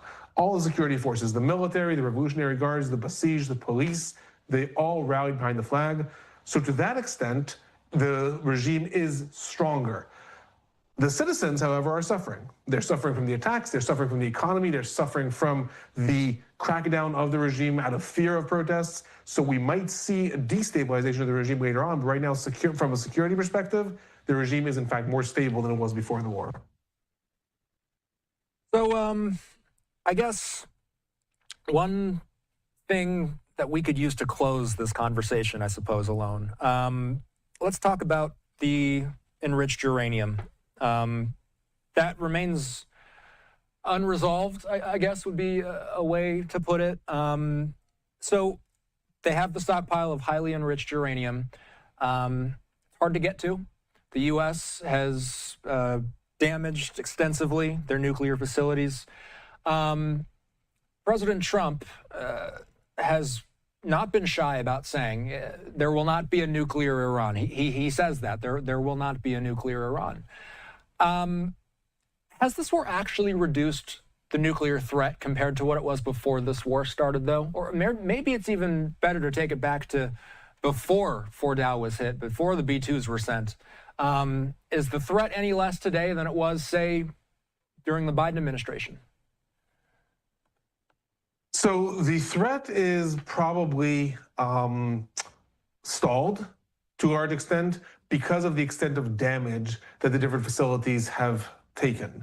And that's why I said, if you want to stop Iran from producing nuclear weapons solely through force, you could do that. You have to bomb these facilities once a year. That's pretty much what we're seeing. Because Iran has a stockpile of, give or take, 460 kilograms of highly enriched uranium. Some say 60% enriched, some say 80% enriched. To get to a nuclear bomb, they have to get to about 93%, 94%. But that is something that could be done with their enrichment facilities within a matter of weeks or months. Now, most of the enrichment facilities have been damaged in this fighting, but they can be rebuilt. And Iran has proven Fast and pray. And they've proven commitment. Hey, what's up, Miss rebuilding Hummingbird? So to large extent, right now, we are maybe a little further away, but I say a little further away because if Iran decides, if the war ends tomorrow, the sides all agree that we're all just going back to how it was February 28th, Iran can decide to push forward with more enrichment and with developing its nuclear capabilities, and that has not been stopped. So with regards to the question of compared to the Biden administration, the main difference is that within the Biden administration, there was, and within the Trump administration in the first year, there was an attempt to negotiate because there was a recognition that unless you're going to either put boots on the ground or go to a bombing campaign every year, you need the other side to decide that they are not going to push forward with a nuclear weapon. Because your ability to stop them militarily, we are seeing this proven, is limited. Even if the United States goes in and rebombs the entire area where the enriched uranium is placed, okay, so it'll take Iran another 6 months to dig it up, another year to dig it up. But that all you're doing is kicking the can down the road. Ultimately, you need to come to a deal, you need the other side to agree to not pursue this. That is what the Biden administration was trying to do. They were not making as much progress, as we've seen with the fact that Iran was pulling forward. That was what the Trump administration was trying to do. We were in the middle of negotiations in February. The war was launched. Hey, what's up, DA? What's up, Boston? Some sort of deal, whether Shout out to Boston or not, remains to be Appreciate seen. you for coming through rocking with me, DA. But we'll probably end up in some sort of deal. Otherwise, we're probably going to be in this repeated pattern, maybe not during the rest of the Trump administration, but maybe during the next administration, because we're going to have these repeated cycles until either there's some change in the regime in Iran or they simply come to a deal where they decide it's not worth it anymore. The encyclopedic Alon Burstein with us tonight. Remind people, how can people catch up with your courses and your content? Look me up on YouTube, Israel-Palestine Report, or go to israelpalestinereport.com. This weekend, we're also planning an event of 6 months to the war to review everything that has happened, how it happened. So happy to see anyone there. Friday marks 6 months since the war began. We'll be talking soon, Alon. Thanks. Have a good night. Have a good night. A live look at the White House as we head to a quick commercial break, our first of the hour, 11:08 in D.C. We'll be right back.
I had it on mute, man. I'm tripping, chat.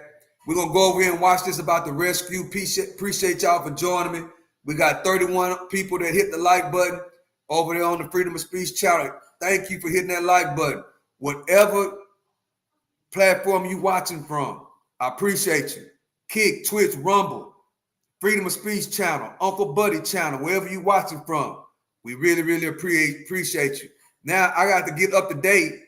As somebody in the chat brought up this Nepal flood, I have to check this out, chat. I got to check it out.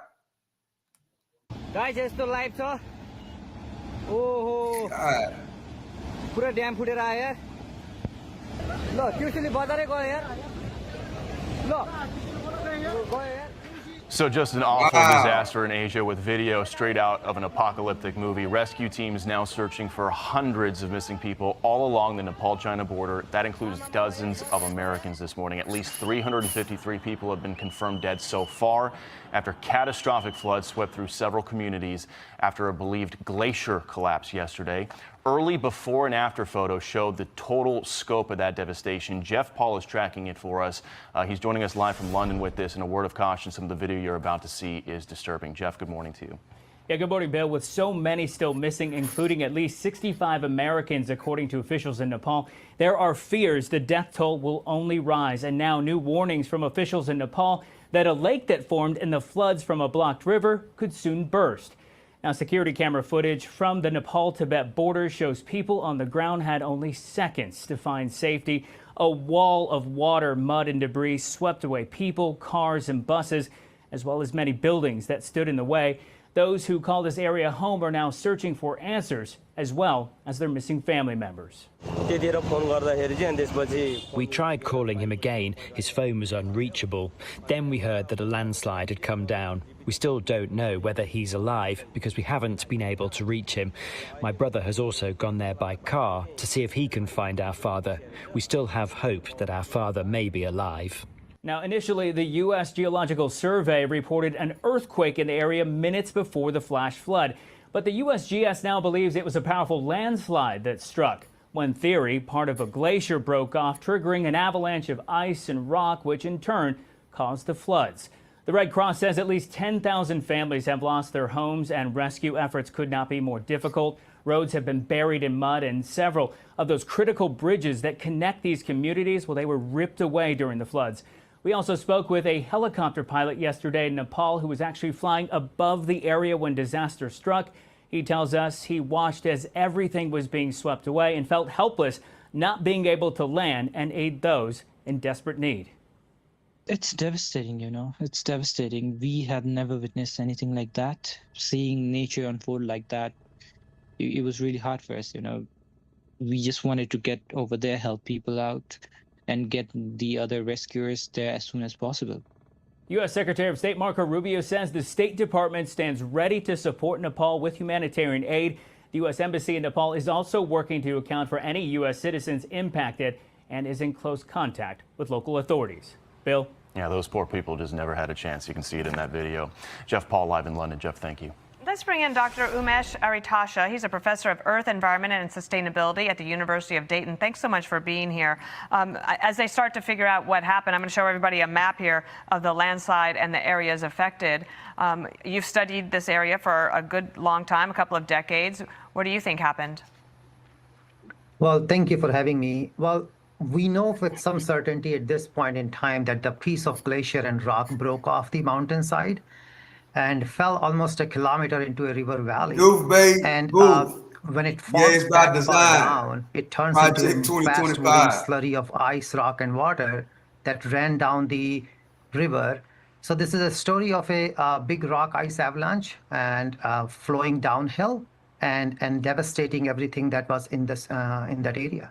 The power of the water is really something to witness, and we have all of this video that's distressing. Listen to a flood survivor. His name is Janak Badahadur. Did y'all see that, Chad? It was people down there, bro. When all that water was coming down, Chad, it's people down there. It was people running. Did y'all see that? It was people actually running, trying to get away from that water. Man, may God bless them, bro. Damn.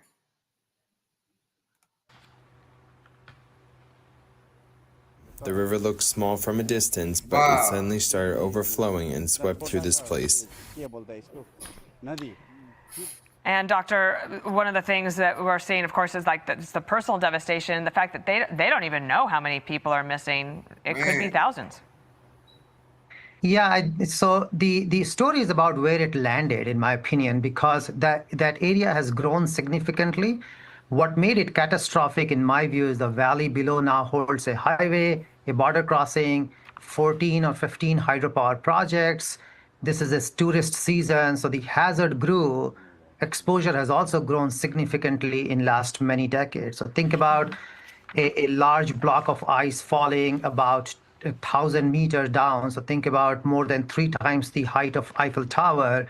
It generated the energy, and that energy just swept everything in that valley and flooded downstream. Doctor, you said that you documented something with your colleagues in 2021 in a similar area on a high, steep slope that converts to devastating flow far downstream. And you said it's not a surprise that it happened in this valley. You've been warning about it. What was the warning? Well, so in 2021, similar incident happened in India. So think about the broader Himalayan region. And because of the recent warming, the area itself has gone through tremendous changes. So there are several hundreds of such similar areas all across the Himalayan mountain. We documented something similar happened in 2021 over in India, and that was very devastating as well.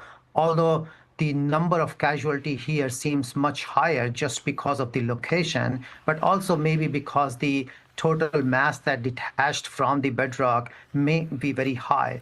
We still have a preliminary estimate, so we don't know the whole detail, but some estimates suggest something like several hundred swimming pool worth of ice that detached from that area. Yeah. So this is not new, and this is not new for this area, unfortunately. Yeah. Dr. Haritasha, thank you so much for being with us. We pray for the people there and their well-being. Thank you. So tragedy unfolding in Nepal and Tibet, where at least 353 people are dead following catastrophic flooding, likely.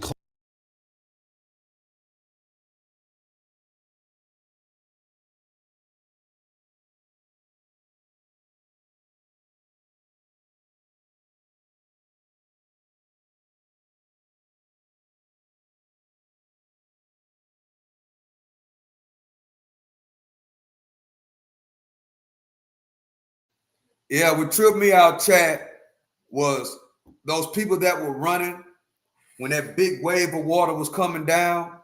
Can you imagine being the one running, knowing that knowing that you're not going to survive? That big old wave of water was coming down. That big old wave of water was coming down, and people were actually running. May God bless them, man. If y'all were really watching, you can see it was real small, but people were running when that big old wave of water broke the bridge, then came on down. People actually took off running. Man, 335 so far, 335 people, 1,300 missing. It's crazy. But I think I'm in the stream right here, chat. We've been on live almost 2 hours. It's 10:20. I appreciate y'all for rocking with me. You know, everybody that's been coming through rocking with me, I appreciate y'all. We got over 30 likes, a really, really, really, really good stream, 32 likes.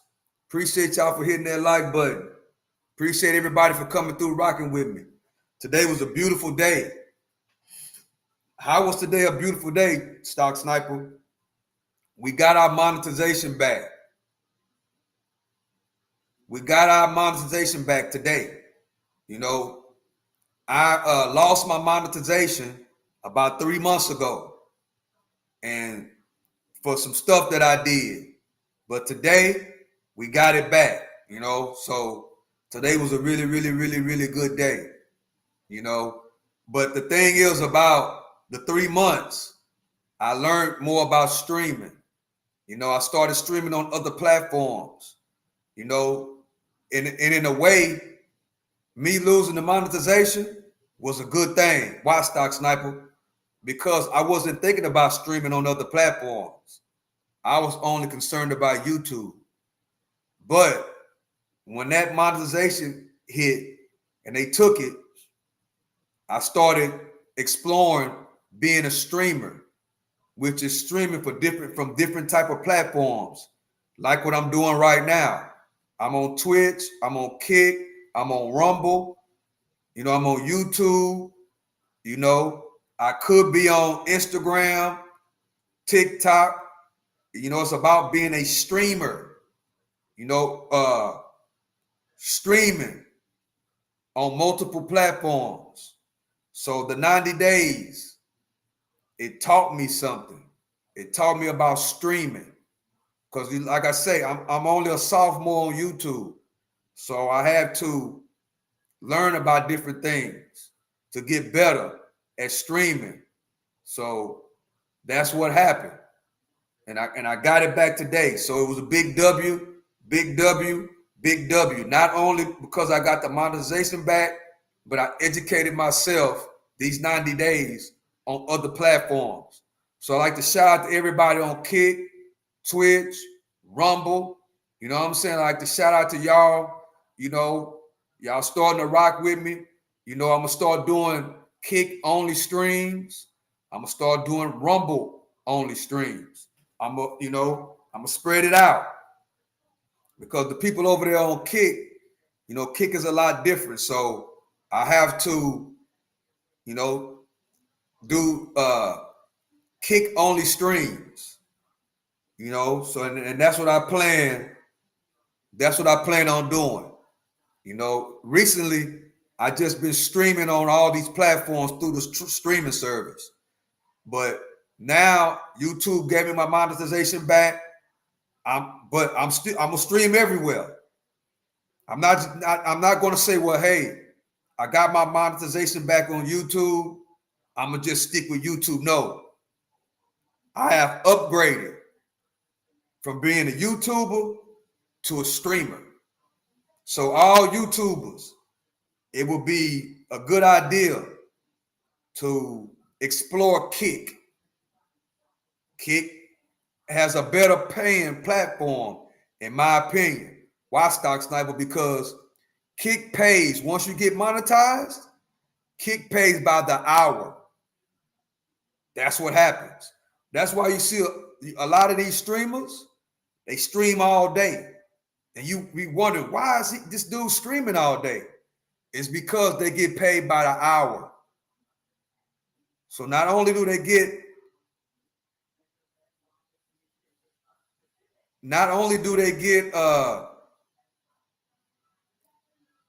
the percentage of the subscriber count, but they also get paid by the hour over there on Kick. So if YouTube didn't take my monetization, I would have never knew that. I'd have stuck on YouTube. You know what I'm saying? So I'm learning as I go. You know what I'm saying? I'm learning as I go, and I've learned a lot. So shout out to YouTube. They gave me my monetization back today. I just got it back. If you look, you see all the bells and whistles are back. The super chat button, the gift button, all that's back. So today was a great day. YouTube gave me my monetization back. But more importantly, which is more than that, I'm a streamer now. I'm not just a YouTuber. I'm everywhere. I'm on Kick. I'm on Rumble. I'm on Twitch. I'm on TikTok. I'm everywhere. Except Facebook. I don't do Facebook. But I'm on Kick, Twitch, Rumble, all the streaming services. I'm there. Right now, I'm live on Kick. I'm live on Rumble. And I'm live on Twitch. I'm live on 2 different YouTube channels. So right now I'm streaming from 5 different platforms. So today was a lovely, lovely day. So what time is it? It's about to be 10:30. I appreciate y'all for hanging out with the OG. T Mitch, Kick, yeah. Snuffles TV, Mother Nature wins again. Yeah, Snuffles TV, that was crazy, bro. What tripped me out was when that water broke the bridge, those people that were running. You know what I'm saying? That tripped me out, man. May God bless that. May God bless them. It's a lot going on in the world, bro. You got half of America in a heat wave. The other part of America is burning. Floods, earthquakes, all kind of stuff is going on in the world. A lot, bro. We got the war in Iran still going on right now. The Straits with the oil, all that stuff is happening. It's a lot going on. You know what I'm saying? It's a lot going on. And guess what, chat? In my opinion, it's going to get worse. You know, it's going to get worse. You know what I'm saying? So it's 10:30. I'm an old man. It's my bedtime. So I appreciate y'all for rocking with me. Subscribe to the channel. Whatever platform you on, subscribe to the channel. Cut on all the post notifications. If you over there on Kick, make sure you follow me on Kick. Give me a good follow. I'm starting to like Kick. I like Kick better than I like YouTube. You know, which that's what Charleston White told me. He told me that Kick is better than YouTube. Kick is more streamer friendly. You know what I'm saying? Kick is, you know, and as I've been on Kick for the past 3 months now, I see.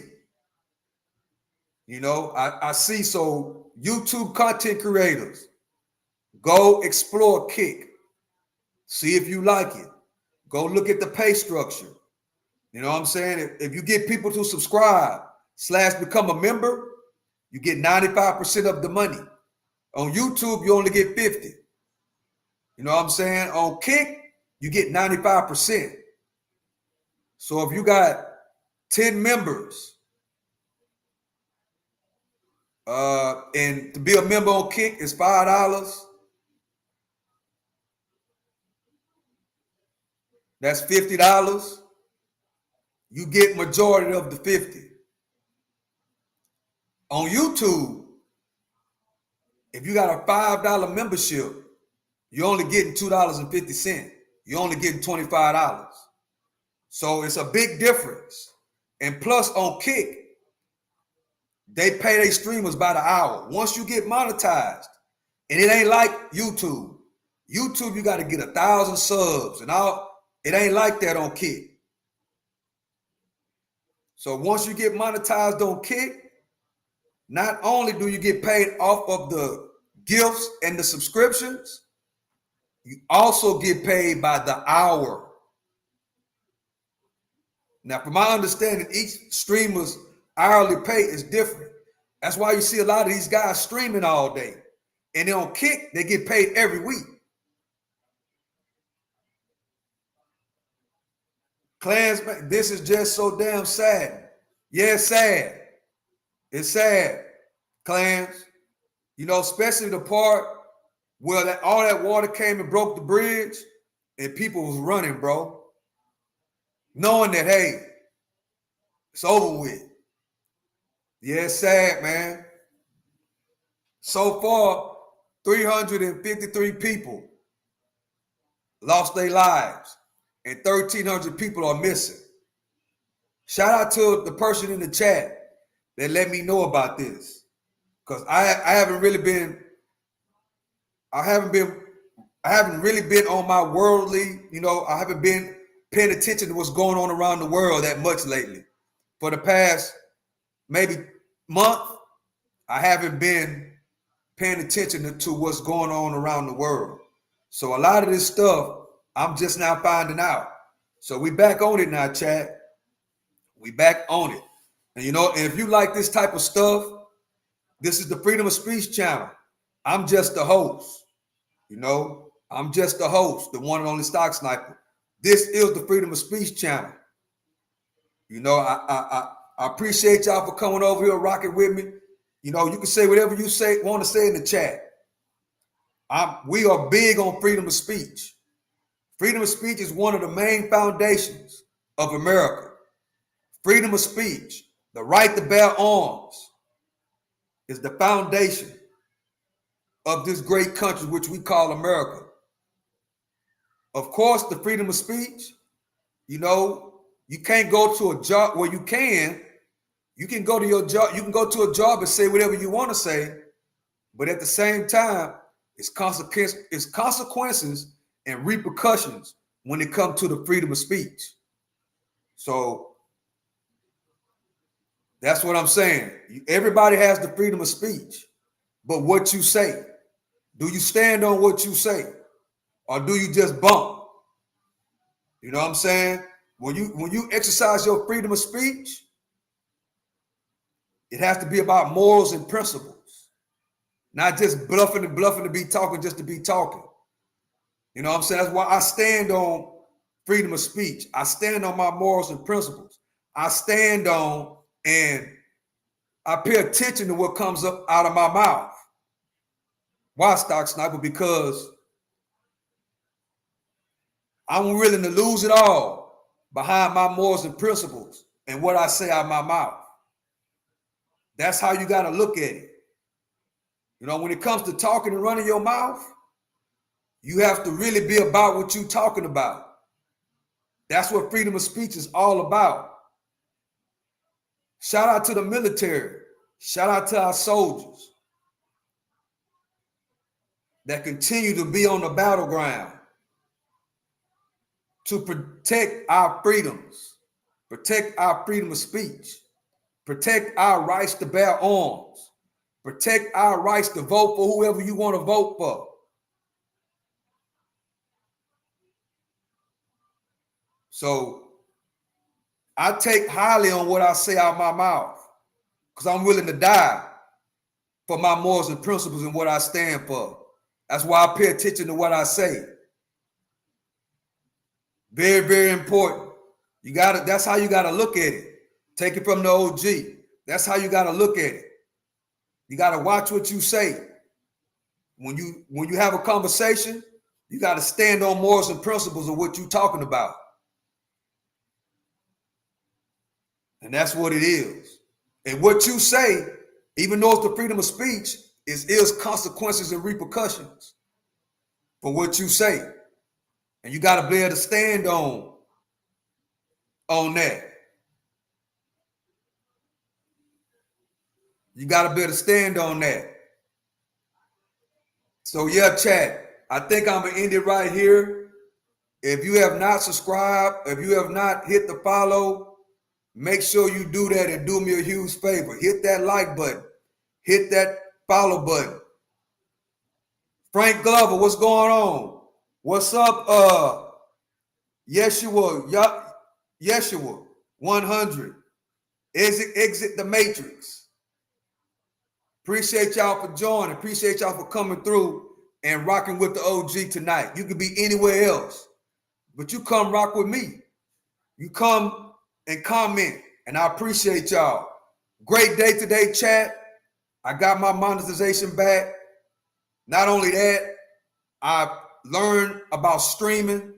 These 90 days, I learned a lot. I learned a lot about streaming. I learned about a lot of these different social media platforms. Hello, brother. Hey, what's up? I learned a lot about these different social media platforms and how to monetize. I learned a lot. So YouTube taking my monetization was a blessing because I had to get in line and get everything back in order, and they gave it back to me. So, but I learned. The main thing I got out of it is I learned. So see, I always talk about the back end. The back end is that I'm a streamer now. I'm not just a YouTuber. It's a difference. A YouTuber, all they do is just cut on the live button from their phone. A streamer got a whole setup, got bells and whistles, got microphones, their own different platforms.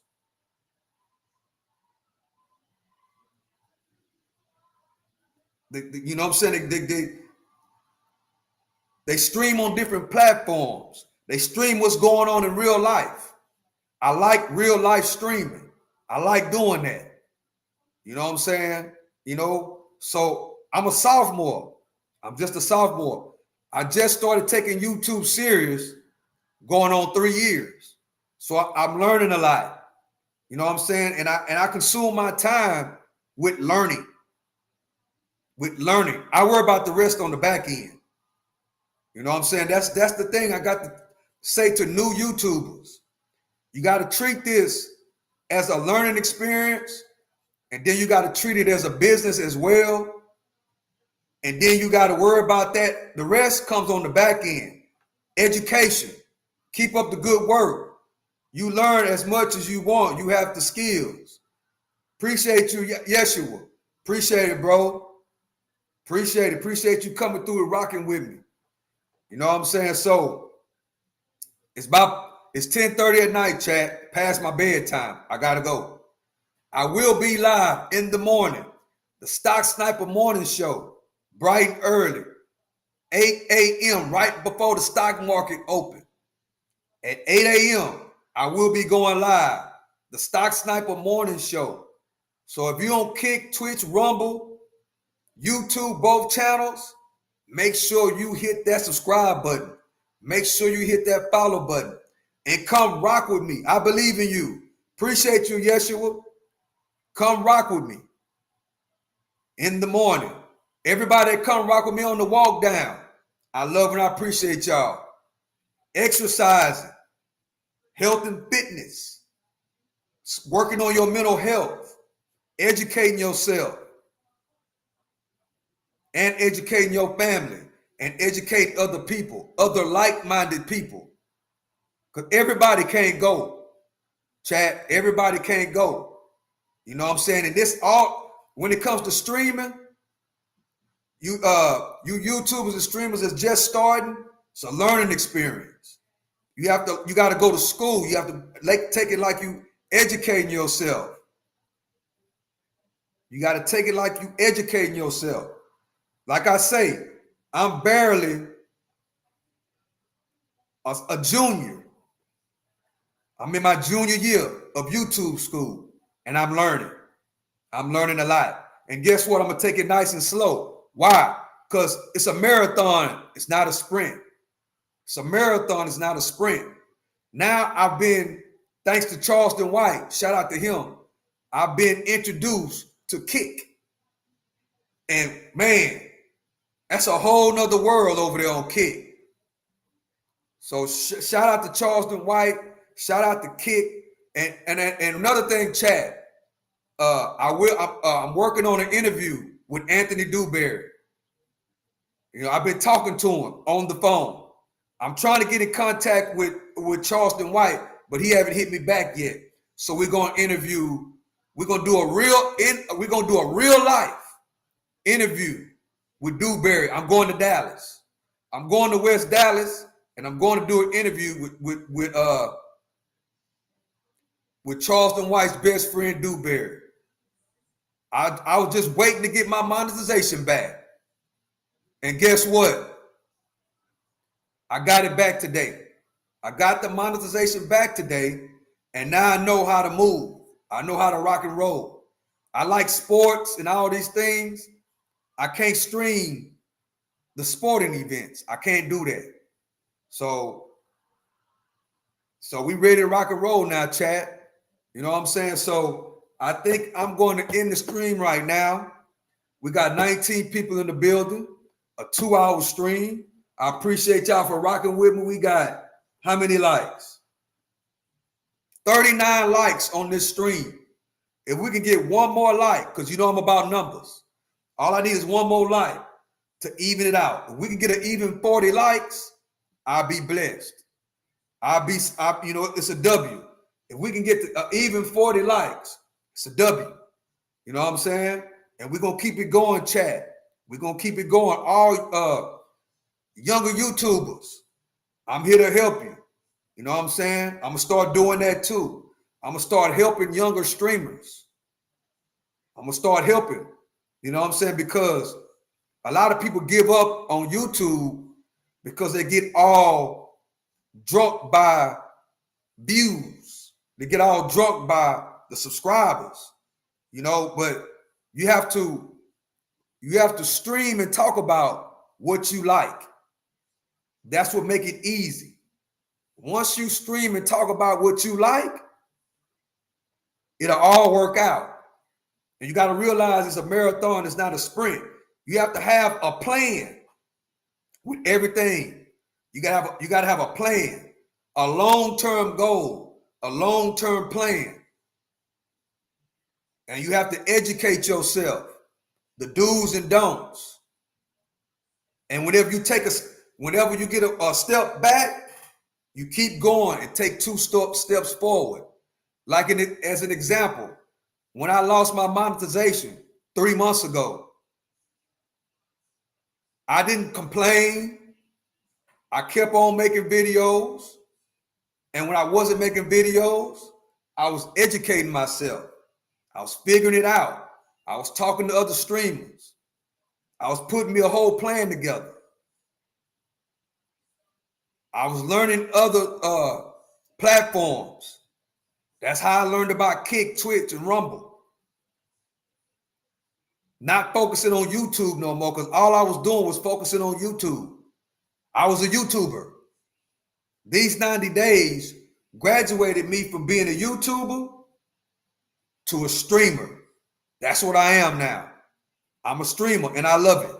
It fits right in it fits right in with what I already do every day. I exercise. I eat right. I talk about what's going on around the world. I talk about the stock market. I talk about the economy. I already got it set up. So it fits right in.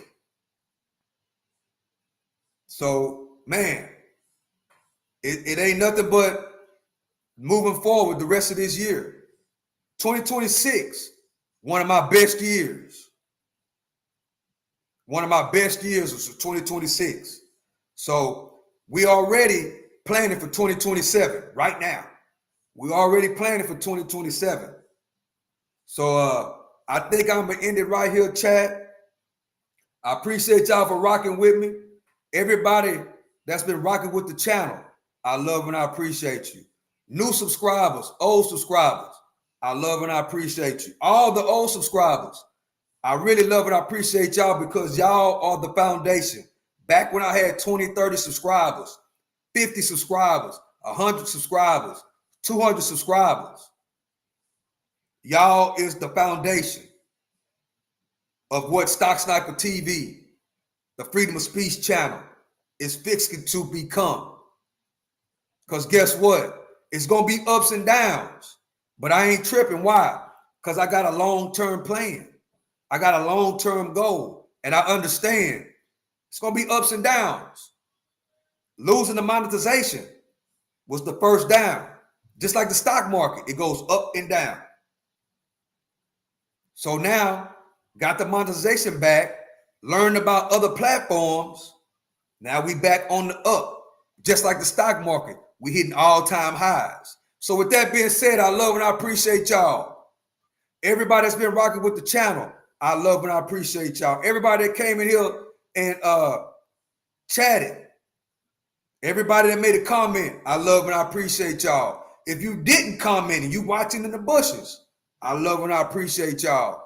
Earn, spend less, make proper investments. And yes, your health, your mental health, your physical health is an investment. So with that being said, I love and I appreciate y'all. Chat to the next one. I'm out. Y'all have a great night.